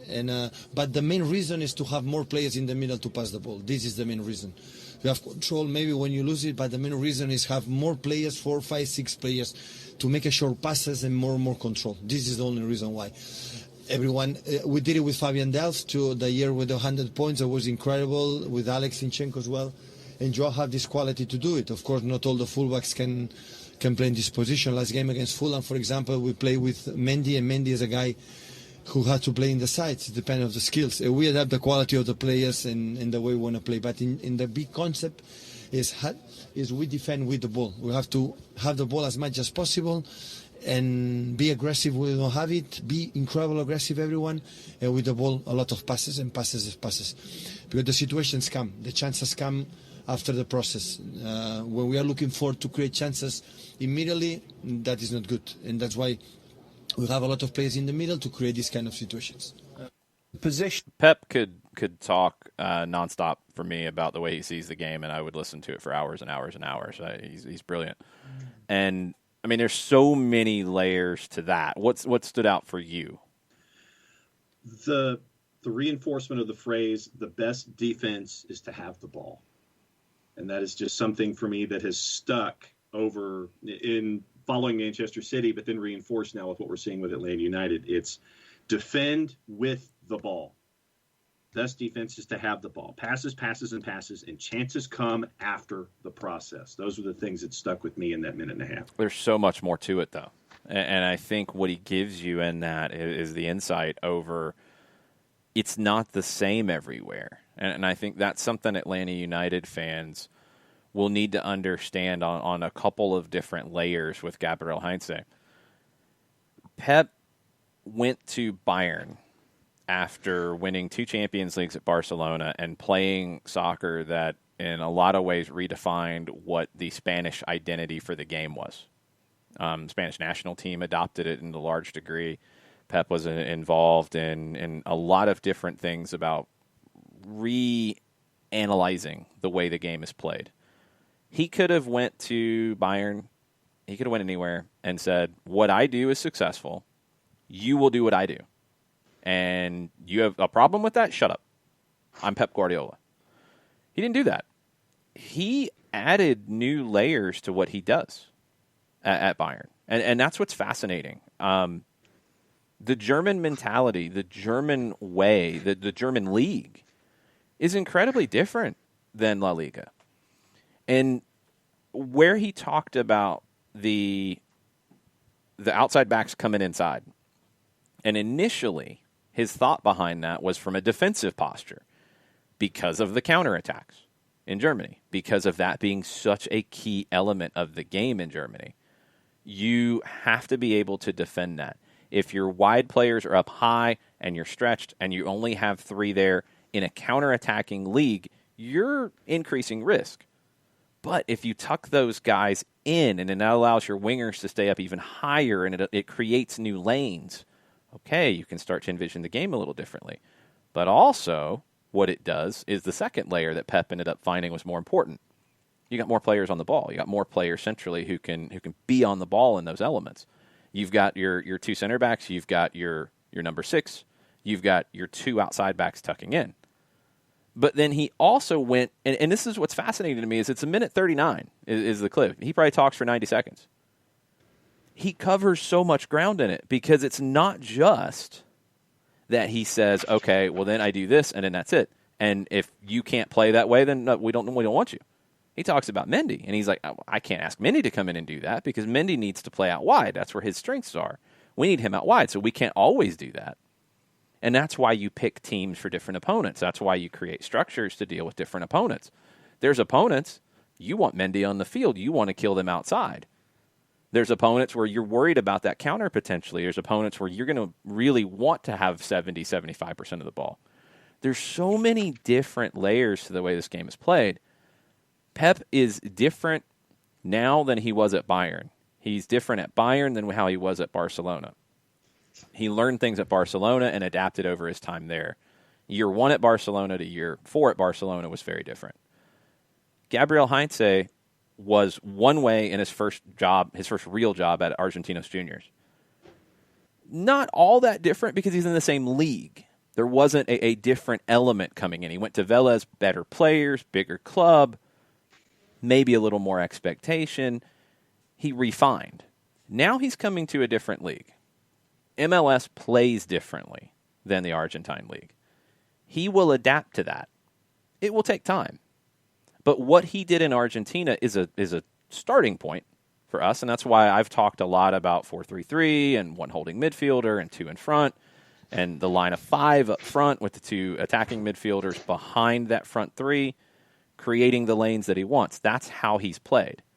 He could get here and say, what these teams do is different. I need to structure differently to, 1, protect myself and protect my team, and 2, there are new opportunities to attack them, and I need to be prepared for it. So he's going to evolve in his time here because he thinks about the game in the same way that Pep does. He doesn't just say, this is what I do, period, no question. He learns. So it's going to be wild to look at day 1, game 1, what the team looks like, how they're structured, to even the end of season 1, how it evolves, what changes. And then during his time here, it will change because he is a thinking man's manager. But that gives you a hint at an element. He could say, you know what, this is a league that does like to get out and hit fast. Maybe we need to have outside backs who can do that. Can George Bello do that? Can Brooks Lennon do that? Can I teach them to do that? Or do I need to, against certain kinds of opponents, maybe play a Mikey Ambrose who can tuck in a little bit more? Maybe that's a better fit against a certain team because I have a little more protection. Maybe you feel like I don't need to do that because I'm going to be on the front foot. I'm not worried about that. So many different ways to look at it. There's not one way to play this game. There isn't. I think there are principles to success that are very important, but those are not defined by formation. Those are not defined by a tactic. There are principles in terms of playing well, in my opinion, that are important. You want the ball. You do best with the ball. You want control of the game. You want to be able to play fast. You want to be able to think fast. These are things that you can do in any shape, any formation, any group of players. The individual tactics will be based off the form of the players, the individual players you have available, but also the opponent as well. It's going to be a fun ride with Gabriel Heinze because you're going to hopefully hear things like that and get some insight in how he sees the game and how he structures it. I can't wait. Yeah, and I think that it speaks to, from Pep's perspective and any good coach, that you learn at every stop along the way, that you sit there and your mind is open to learning, and you're sitting there and you're looking at principles that might not have been a part of your dossier in one place, but then you're continuing to add to your book. And you sit there and it's like, okay, well, I've learned this, I add it now. I've learned this, I add it now, where you're not just rigid and it's my way or the highway. I'm not going to change. This is who I am, and this is who I'm always going to be. But the fact that you learn at every place along the way, I think that obviously it speaks well for any good coach. But to hear that from Pep and to see how it will apply also here with Heinz is going to be a fun watch. Yeah, it's going to be a fascinating time here as we get all this figured out and we go. John, I'm going to need you to do a Q&A real quick. I've got something I need to take care of. I got a phone call I need to grab real fast. So I need you to do a Q&A. If you guys have questions about the inner workings of John's brain, that is the topic, Patrick Bateman. It's a scary one. But it is John AMA for a couple of minutes. Try not to break anything, John, please. Can you handle that? Give it a shot. Yeah, and I'll go over what's going on the Twitters as well, because we've also had some comments there this morning. Save some of those for me if you need to. Okay. The floor is yours and the Twitch pitches for a couple of minutes. I'll be right back. And I am looking at the Twitch pitch. So if anybody has anything that they want me to address on the Twitch pitch, I'm staring at it right now. And so I've got Twitter handy. I've got the Twitch pitch handy. So whatever you guys want to get into, you personally can. Obviously, there's a lot of stuff that have been talked about, and I'll just gloss over what's been going on the Twitters, and we can get into that when Jason comes back as well. Nathan Pugh, I see your draw that you've already looked at the frozen envelopes for what's going on in the Champions League. I like City's opponent. We'll get Jason's thoughts on that.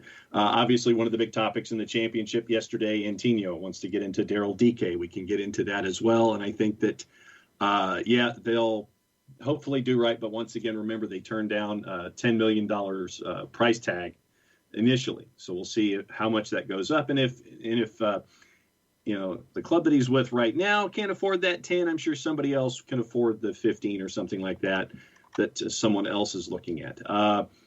Tofka, I don't know how clear I am in my state of consciousness, but thank you for the compliment this morning. And Rich, I see your thought on the Major Indoor Soccer League. We'll get into that. I did not know about this. Maybe USL Indoor gives them something to do for an entire 12-month out of the year cycle, kind of like what you saw with the North American Soccer League with all of that. And you saw how you had teams playing indoors and outdoors. And so that might be something interesting to look at as we go. Okay. J.W. Parker. If FSU and Auburn play, who does John Nelson pull for? Okay. There's some detail here, J-Dub, that we can really get into. And thank you for this, because this might filibuster the entire segment. My wife and I, as you well know, she's an Auburn grad. I'm a Florida State grad. We celebrated our first wedding anniversary at the national championship game at the Rose Bowl with Florida State playing Auburn. And for some strange reason, and I can't quite explain it to this day, the tickets were in the Auburn section. I don't know how this happened. I really don't. I'm going to have to, I continue to ask the boss about this, and she just kind of shrugs her shoulders and says she doesn't know how it happened. But I was in a no-win situation in this. First off, we were on the verge of celebrating our first wedding anniversary, and so we do it at the Rose Bowl. Shows you where we are when it comes to our fandom and what we do on a daily basis. So I knew that Florida State coming in was the top-ranked team in the country. If they won, they were supposed to win. If they lost, I was never going to hear the end of it, because Auburn had come through with Nick Marshall and they had ended up winning. So, and it is also one of those it's an instance where also as we go, Kefsey, don't get me started on FSU basketball. We'll get there in a second. Where when you look at clothing and, usually how you like to support what's going on with your other half, I have found that I cannot wear anything with an AU logo on it because it's bad luck for Auburn. And the boss can't wear anything with a Florida State logo on it because it's bad luck for Florida State. So we kind of quietly go about our business when it comes to the games. Well, obviously, we root for our alma maters, but you really don't have a whole lot of celebrating after the fact, just because there's one picture that might still be on the timeline somewhere in one of our social media. After the game was over with Florida State beating Auburn, I have a look on my face where I want to just get out of town. And so we did. We had In-N-Out Burger after the fact, and everything was fine. So we celebrated, and we're still married.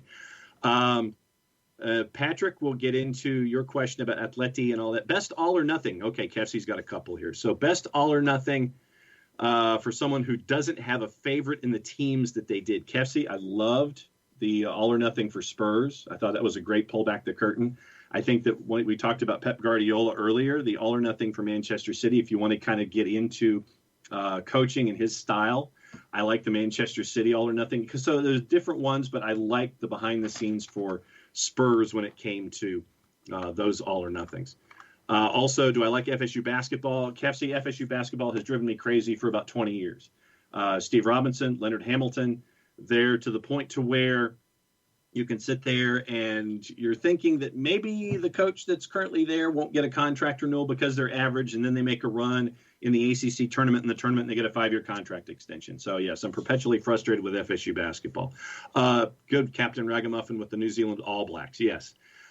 True, but Jada, in her defense, it's not hard to jinx FSU at the moment.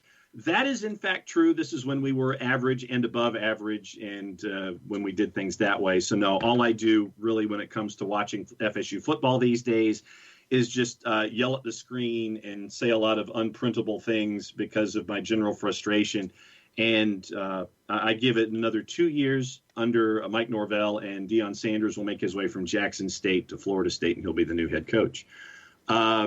Let's see. El Mataflo is talking there. It wouldn't Uncle No Pockets. No, there's plenty of depth at center back. I think that you're fine there. But that's look, patience. Like Ben Lundgaard said in the interview earlier on, just have patience with what you're seeing. Yes, it's going to take time for systems and levels of comfortability to get into place.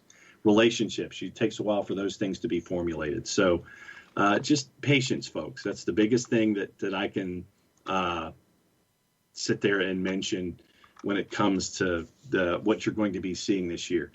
I think that, when we mentioned the Pep Guardiola interview, it's like you're going to have Mendy in certain situations. I mean, the lineups will be situational. And that's the bottom line for me. So here comes Jason, and he's back. And believe it or not, there were questions about Florida State University and Auburn and what folks ask me what I wear when these two teams play each other, and my frustrations with both FSU football and FSU basketball. So it kind of turned into a Walpassian Wednesday discussion while you were gone. Do you hear that, Kefsey? Pretty much. All right, what else we got? A couple of things on you want to go Twitters, or do you want to go with Twitch? Let's go Twitter, because you said you had some that were stacked up. Okay. Nathan Pugh has laid out the Champions League draw. He says it's already been leaked. It's been leaked? That's he says good. It's been leaked. That's good. Bayern, Chelsea, Liverpool, Dortmund, PSG, Madrid, and Manchester City versus Notts County. Why are the Liverpool fans so salty about the best rival they've had in a long time, playing with them on an even keel, Manchester City? Why do they get so salty? Like, Liverpool doesn't get any favorable things in the world. It's always everybody's against Liverpool. Lucky upstarts. No, that's not even it. It's not about that. It's Liverpool gets their fair share of things as well. I think that narrative should probably go away. But, if you want to hold on to it in a year where it's, maybe the last time in the Champions League for at least another season, we'll see how it goes. Wow, yeah. And well, it's a fact. Like, would you bet on them going to the Champions League next year? No. Sorry, I was looking at the Twitch picture of the response. Is what I was looking at when you were saying what you were saying. Fair enough. Trying to juggle two things at once. They didn't respond to me. Okay. Anyway, go ahead. Yep. Antinho. Hopefully Orlando does right by Daryl Dike and sells him soon. He's given so much to that club. It would be a shame if he had to come back to MLS this season. They don't have to sell him soon. They just have to sell him in the summer window. And Antinho had a smirk. I know. But this is something that people got really confused about. They were very smart to not take $10 million on the first offer, because it's going to be more. They're going to make more if they keep waiting here, and they don't have to make a decision until the window opens up or close to it. So he keeps scoring goals like he did yesterday. That number is going to keep going up, and the clubs that are going to be interested are going to keep growing and getting bigger and bigger. So he's not coming back to MLS, in my opinion. I think he'll go for 15 plus. It just depends on how much more he does the rest of the way. It depends on who's looking for a forward that could be a bargain at 15 to 20. Yeah. Could absolutely be a bargain. I did not see this. Rich Ransom pointed this out. He says he's a little late this morning, but thoughts on the USL filing a trademark for Major Indoor Soccer League? They've had it before. It's nothing 70s new. and 80s. That's nothing new. They've had it before. They, I can't remember all of the indoor league sorting things out. I think they reactivated, if I remember right, or maybe they added another element to it. But what was left of the MISL came under the USL's purview This was a while back. Way, way back before that, the USL had an indoor league, the I-League, and the Atlanta Magic were I think the best team in the history of it, but that was incredibly semi-pro. You're talking like mid-90s. They ended up getting the MISL, and I want to say they operated it for like a year in some kind of partnership, and then it fizzled away. So maybe they're going to do something again with it. I don't know. It is what it is. I mean, it's a niche thing. Like, can it be successful in the wintertime in some places? It can. But it's, best case scenario, you're trying to operate on making money where you're bringing in between 3,000 and 5,000 people a game. So you're paying salaries that are commensurate with that. And it's, it is what it is. It can be a cool little thing, but it's like a whole different world. So I'm guessing they think they're going to be able to reactivate it, and they have some owners and teams and markets who are interested in doing something with it. Yeah, I mean, it reminded me of the North American Soccer League with the Atlanta Chiefs, where you had the outdoor season and the indoor season. No, they're not doing anything like that. No. The Charleston Battery are not going to play indoors in the wintertime. What, you think they're going to do that? I don't know who would want to play indoors in the wintertime. Nobody's done that since 1981, John. It's not happening. Okay. No, nobody does that. It doesn't happen anymore because you can't. Because it's a whole different kind of play. I'm sorry, but it's crazy. Leland Archer is not going to go play professional indoor soccer in the wintertime to stay fresh. That was something that we did that was very stupid in the NASL days. Because it's a different game. It's a different skill set. It's like a completely different world. No way. No way. No way. That is not happening here. How many players do you see crossover between outdoor and indoor right now? None. One or two. I mean, it happens occasionally where somebody will commit to one and then maybe they'll play a little bit in the other one. I mean, it's incredibly rare. It's not going to happen. So don't even float that one out there. It's a property that they have the rights to. They've reactivated it. They will do something with it, I'm assuming, because they've reactivated the trademark or activated a new one. But it's going to be in its own little world. It's not going to be the Charleston Battery and South Georgia Tormenta and Greenville Triumph playing indoor soccer in the wintertime. Back to our Champions League discussion, a couple of thoughts. Michael Head, our resident Chelsea fan, says it's simply addressing the difference in the team versus the last of Frank days. So far, Tuchel's done a tremendous job in managing the egos and playing time. Not sure how long it continues. Fingers are crossed. Yeah, I mean, that's going to be the tough part, is you're going to get players who get frustrated. They're winning right now, so it's hard to get frustrated. But, yeah, it'll come up. If they're lucky, it'll come up towards the end of the season where they're already planning for next year. They're going to be active because Abramovich will commit the resources to it, and they're going to go after Haaland, and that could even further transform Chelsea. But this is a really talented roster. It's just not all of them can play on a regular basis. So they're going to have to find that balance. Tuchel has had problems the longer he is in jobs, and it's not just with the players. A lot of times it's more with the board and with the club. What is he going to want them to do in the offseason? Is he going to ask for things that the club can't deliver on? We'll see. We'll see. But the real microscope on Thomas Tuchel and his time at Chelsea will start in the summer. Yep. And then the last one to catch us up on Twitter is from Antonio and our Champions League discussion. And he goes, concerns with City defensively with a question mark. I don't think we said there were concerns with them defensively. They will take risks. Yeah. I mean, it's just them and Bayern, like they're going to take risks in the way that they play. They will. In Champions League, that's been a problem for them at times, right? They haven't been. Kyle Walker and Zinchenko in time past, yeah. Well, just in general, like, I mean, when was the last time they won the Champions League? Oh, never. And it's been one of the big black marks on Pep's time there that people have pointed at. It's going to come down to the draw.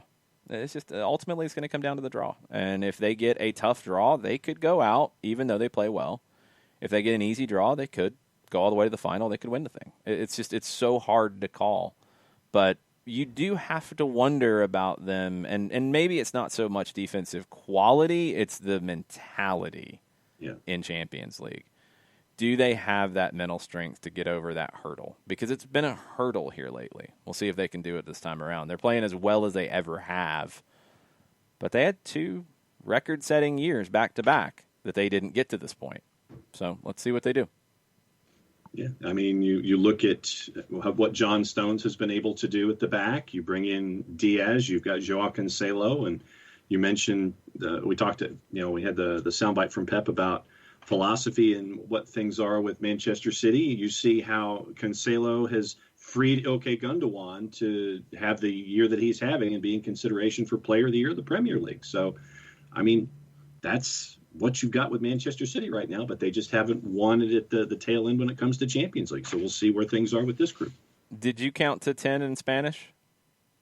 That was a request on Ragamuffin asked you to count to 10 in Spanish on the Twitch pitch. No, I have not. Can you?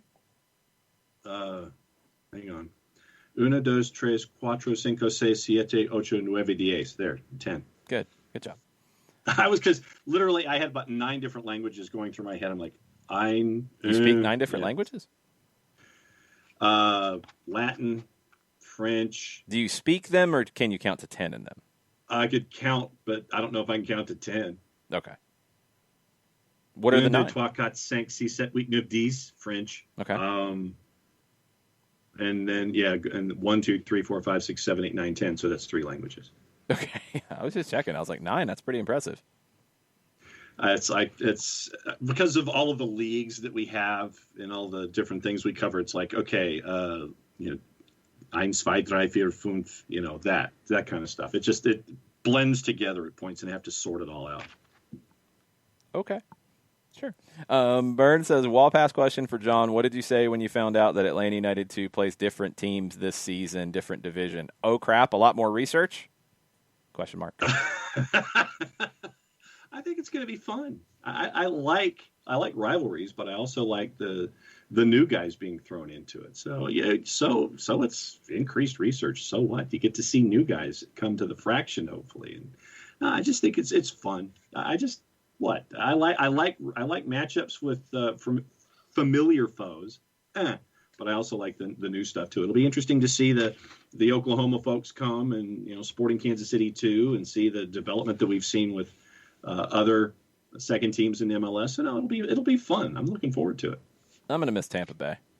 Tampa Bay was a good rivalry last year. Those were really good matches. It was a good clash of styles between those two teams. Those were always a fun one. I mean, they'll probably play teams from the other division in the conference, but just maybe not home and away. So we'll have to see we'll see how the format looks. I don't think they've really announced the format for the season yet, as they're starting to get into the scheduling and what that's going to look like. I can't wait to find out. I'm looking forward to it. I think the twos are going to be a really, really fun watch this year. I'm looking forward to it in a big way. No doubt. Patrick Bateman on the Twitch pitch. Liverpool defensive line at back four look better with the additions of Ozan Kabak. I liked his performances. Do you guys think Liverpool sign him to a full contract in the new season? It's what Liverpool do in the offseason, just from a big picture standpoint, is going to make or break them, because they should have refreshed their squad coming into this year. They didn't. That is what's going to cost them money going into Champions League next year, because they won't be there. So they've got some big decisions to make.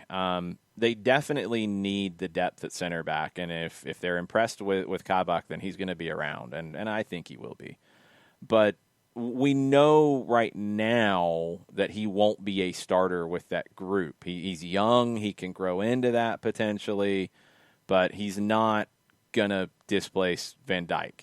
It's not going to happen. What they do from that big picture, the decisions they make about the roster, they should have had more depth at center back this time around. That was a question in the transfer window. They opted not to do anything about it then. They weren't going to do anything about it in the winter window until they had additional injuries at the last minute, and then they went on a scramble spree. So they have to be strategic about it now, and it's not just the back line. They've got to figure out long-term what the deal is with Mo Salah. If they have an opportunity, a legit one, at going to get Kylian Mbappe, they have to explore it, and they have to throw everything at it. Where are they financially? Do they have to sell to be able to buy, or do they have some money stashed away for a rainy day? What does it look like for Liverpool? Those are the decisions that cost them this year. It cost them money and cost them position in the league, by not properly taking advantage of the offseason. They can't get it wrong another year because it looks like no European football for them in anything next year. Possibly. Probably no Champions League. I think that's a pretty safe assumption. Yeah. Okay. How do you get back there? You've got to take advantage of the offseason. It's not as simple as one guy. It's an overall strategy. That squad needs to be refreshed. And if you've got guys who are disgruntled or one out or don't want to be there for the long haul, it's time to move them. It's time to move them on. And if you've got the chance to go get a transformational talent like an Mbappe, you go for it. Because it looks like Haaland is getting everybody's interest first. Liverpool might be the ones at the table on Mbappe with everybody else looking at a different table. Yeah. That could help them if those kind of whispered rumors had anything to it. If you can move Mo Salah on and you can get Kylian Mbappe, you can be all right. You can be all right. You do have to increase the depth, but you're going to be all right if you can pull that off. Yeah. I just, we talked about all the different dominoes that are in play this year. And if Haaland is now the top domino, at least in some circles, then you get to trickle down with all the other folks with Haaland and Mbappe and here and here and here. And I just think that it's going to be one of the more multi-layered, interesting transfer windows because of all of the talent that's there, but then all of the guys that are that second level, like the Memphis Depays and such, that you could get for not having to break 9 figures of your bank to the left of the decimal place. I think it's going to be interesting to see all the shifting, but it's not just the top level guys. It's those guys in that second level of the discussion and where they go as they fill in the pieces from all the first level guys and where they go. D. Graham's just hoping that Real Madrid finds the money for Haaland or Mbappe. Then they won't have the funds to not sell Martin Odegaard. It sounds like the movement is underway for him to stay at Arsenal full time. I can't believe there wasn't a purchase option in the loan. That's a big oversight. It's going to cost Arsenal some money. Yeah. But yeah, it's the best move for everybody. It's the best move for all involved for him to go to Arsenal full time. I think Arteta will get the best out of him. I don't think Zidane rates him in the same way. You get a chance to bring in that money and go in a different direction, you need to. Yeah, you absolutely need to. Lots of very interesting discussions going on the Twitch pitch, which is awesome. Going like old school history stuff, which is cool. Yep.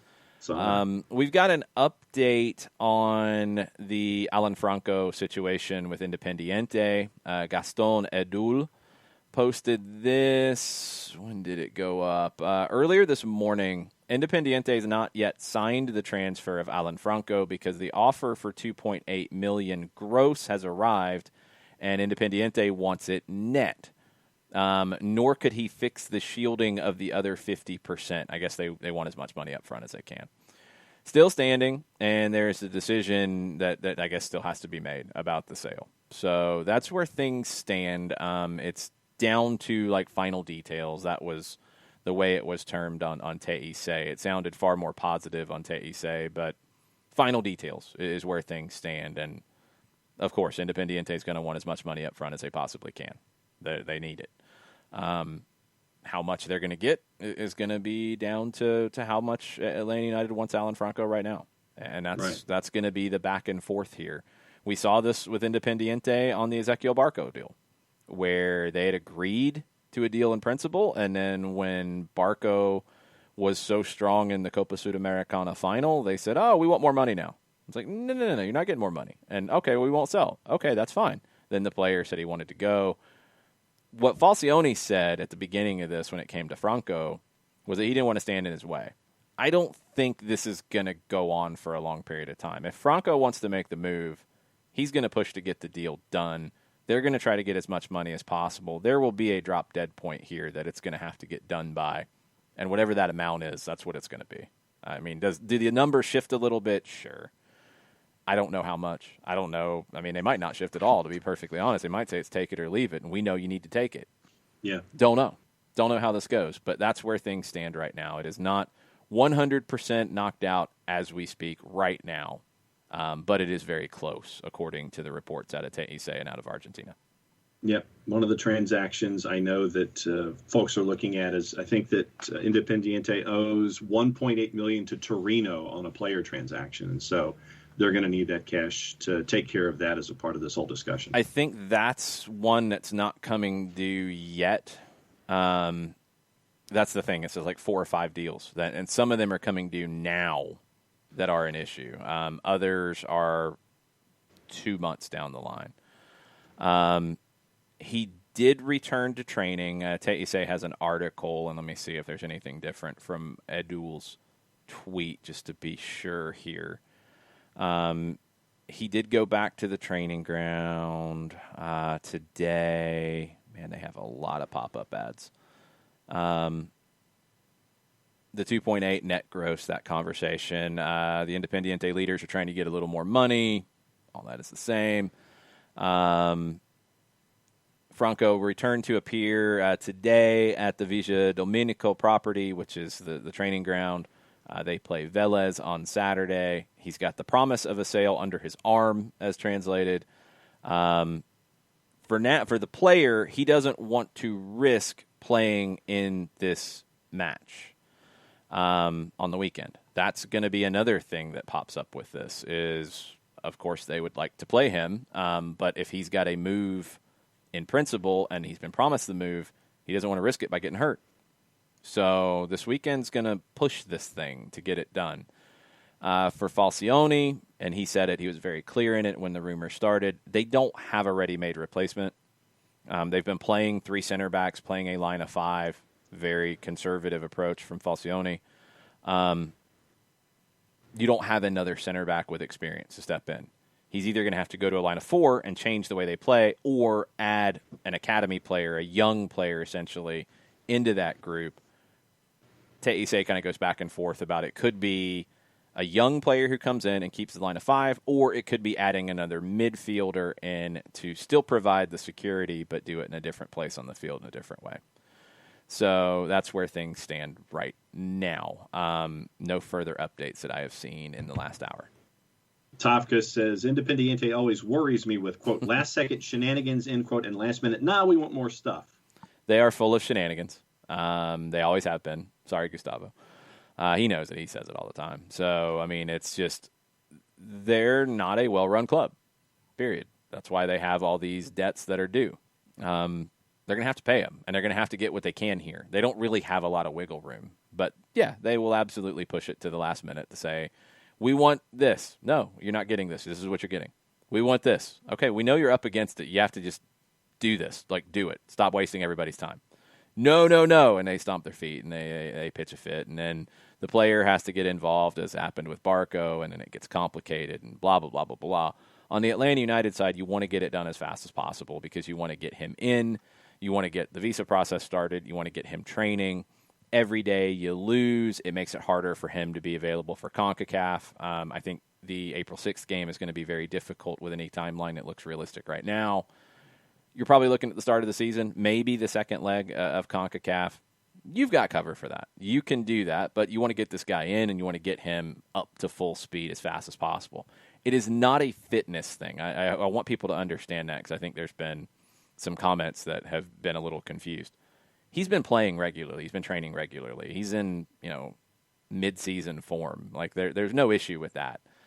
Missing a couple of training sessions in Independiente while you're trying to sort all this out is not going to derail his fitness. You want to get him in because Atlanta United will be playing a different style than he has played at Independiente. You want to get him comfortable playing in this way. That's going to take some training sessions. It's going to take some mistakes, too. It'll happen, and that's okay. You want to get him comfortable as fast as you can. It's just you got to get the deal done, and Independiente is doing Independiente things when it comes to being difficult. That is true. Lex and Tafka are going back and forth about Darren and the discussion with Independiente. So it's good, once again, that we have it on the Twitch pitch, but we also have it on the Twitter where folks are having conversations amongst the topics that we bring in with themselves and link us to it. But no, it's good to see these conversations happening. Yes. With everybody here. Yes. Other things on the table this morning before we wrap up. In an article about Argentina's U23 side, Olé, wrote it. I mean, it's what we talked about before about Ezequiel Barco. He was not allowed to be called up for the friendlies that the Argentina U23s are going to play in Japan during this window. The Argentine federations had to change that squad in a pretty dramatic way. Valentin Castellanos was on the roster originally. He is now off of it. Milton Valenzuela is still on the roster, and he'll be leaving Columbus to go on this trip. There were a bunch of domestic teams that refused to send players to this U23 because you don't have to allow players to go to that.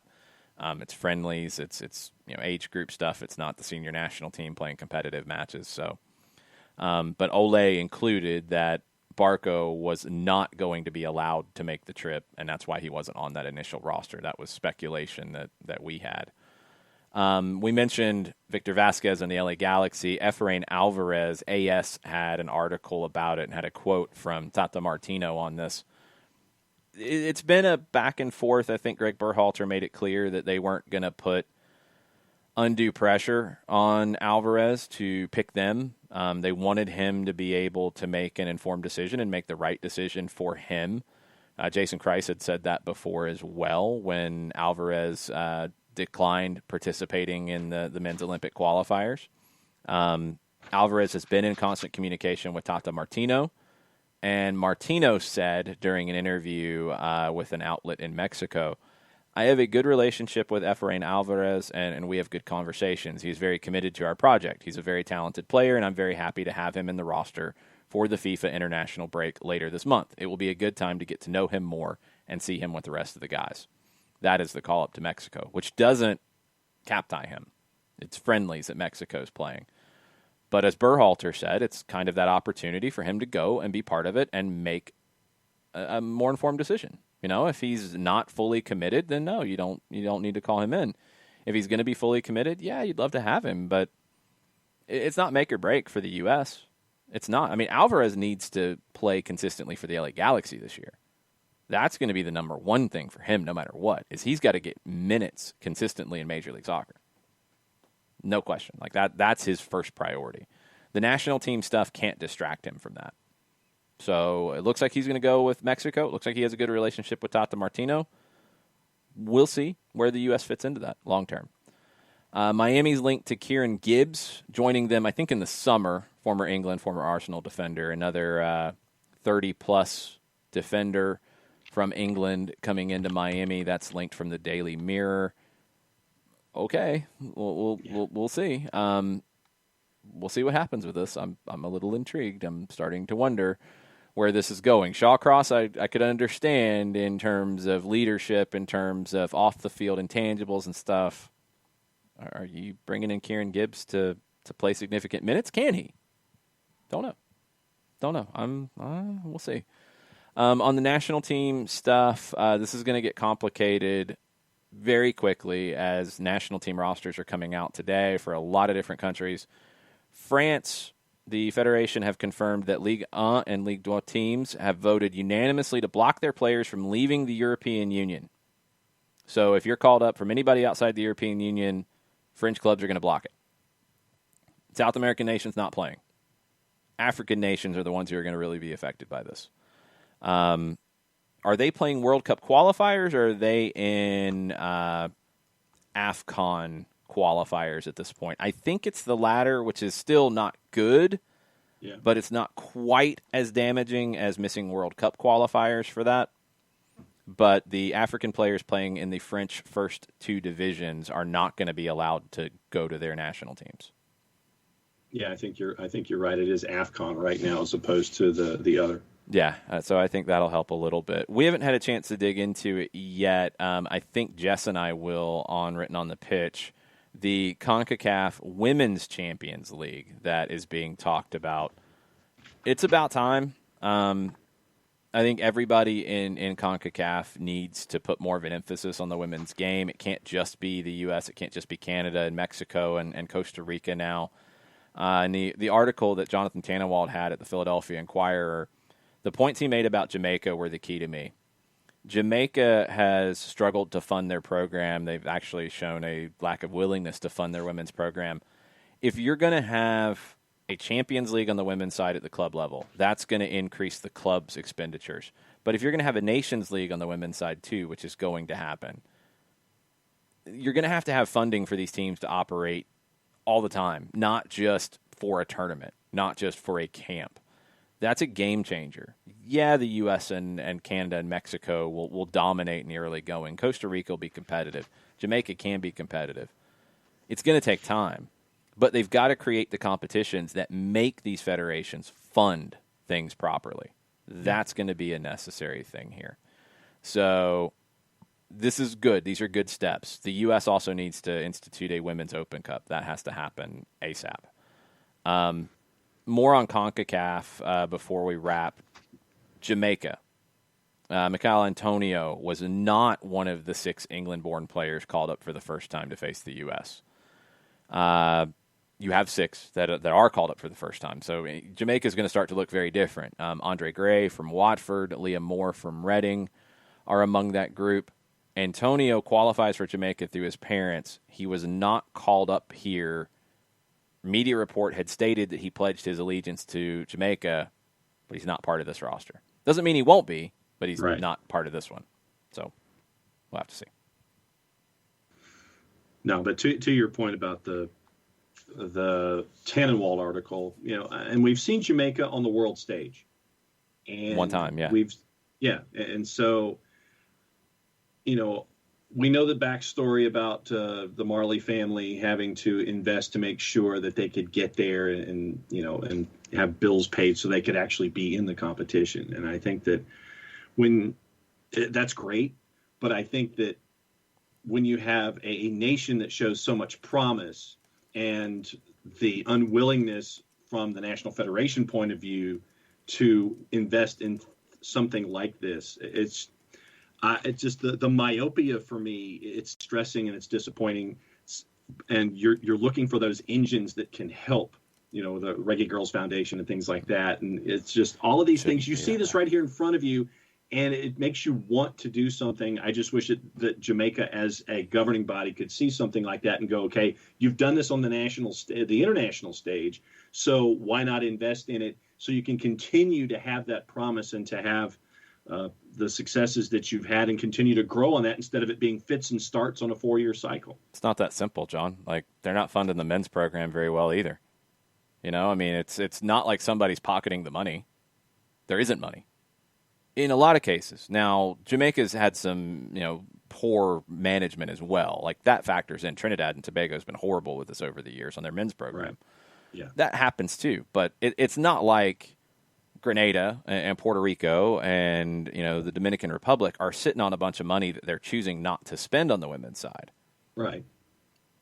There's not a lot of money. Now they have to allocate it properly, and they have to do that, and that's going to be a big key. But these things will help grow it. More competitions, more sponsors, more things going on. It's very important for that to happen. It will push the federations to invest more. It will create reasons for them to do it. But you've got to have the competitions to have the money coming in for them to have the money to invest. Right. Jamaica has had problems funding their men's team too. Yeah. So it's something to keep in mind. It's not just a gender thing here with some of these. Trinidad and Tobago. I was just specifically discussing in that context of what that topic was. It wasn't. Yeah, no, I know, but it's important to know because, again, it's not like Jamaica is putting all this money towards the men's team and not putting it towards the women's team. You've got men's players who haven't been paid bonuses before with Jamaica. Right. Trinidad and Tobago, I don't know if those players ever got their 2006 World Cup bonuses for being part of it.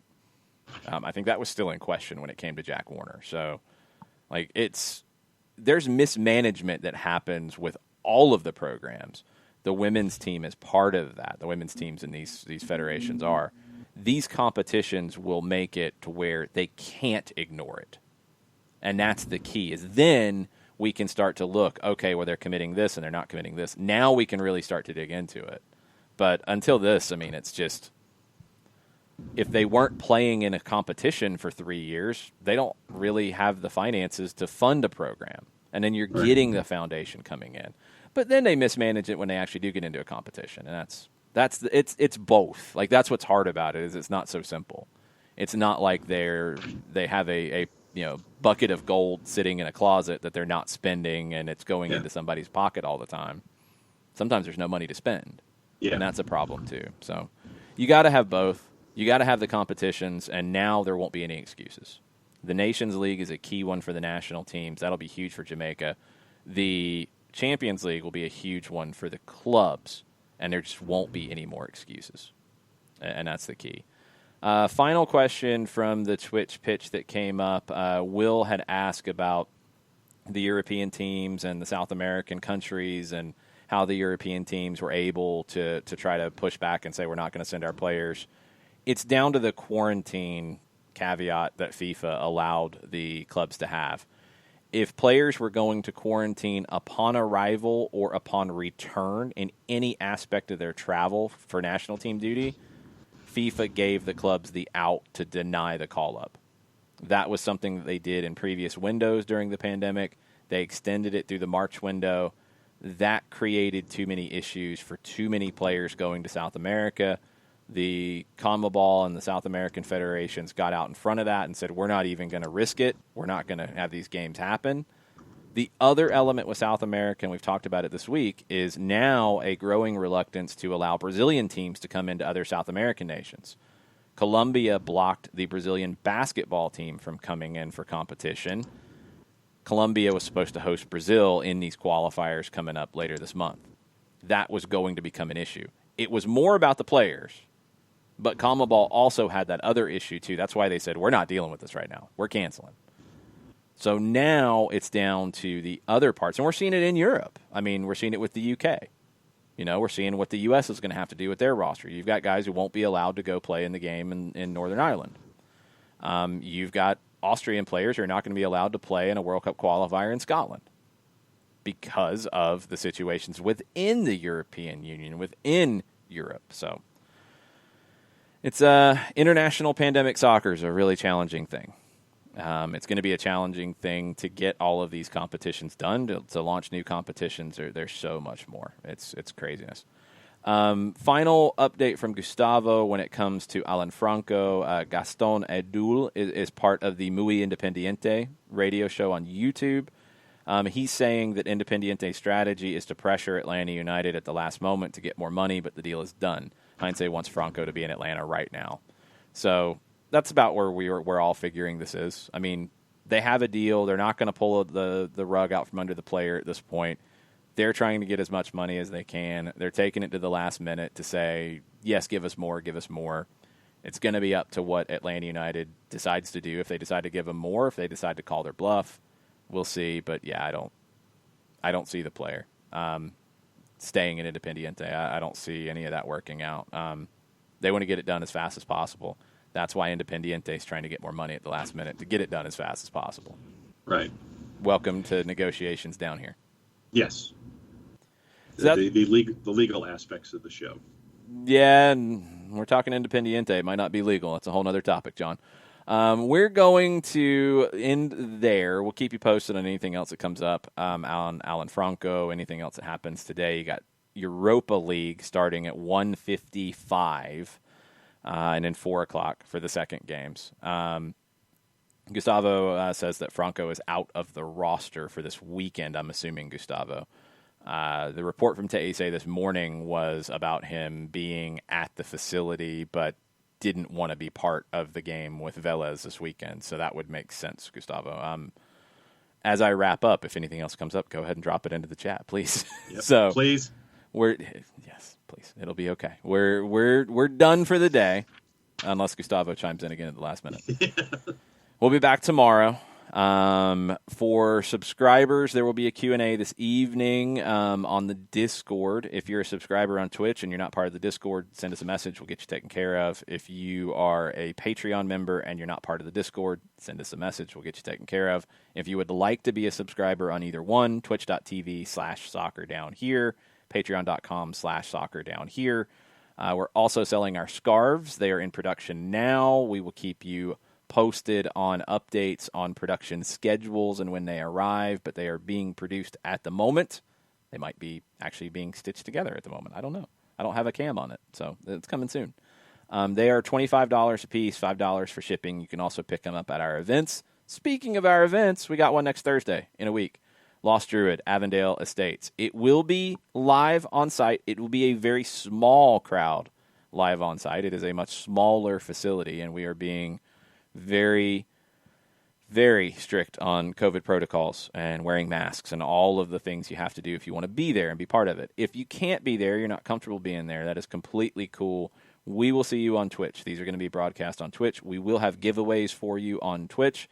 Kefsey won our last giveaway. I think he is picking up his gift card to Wild Heaven, which he'll be able to take advantage of.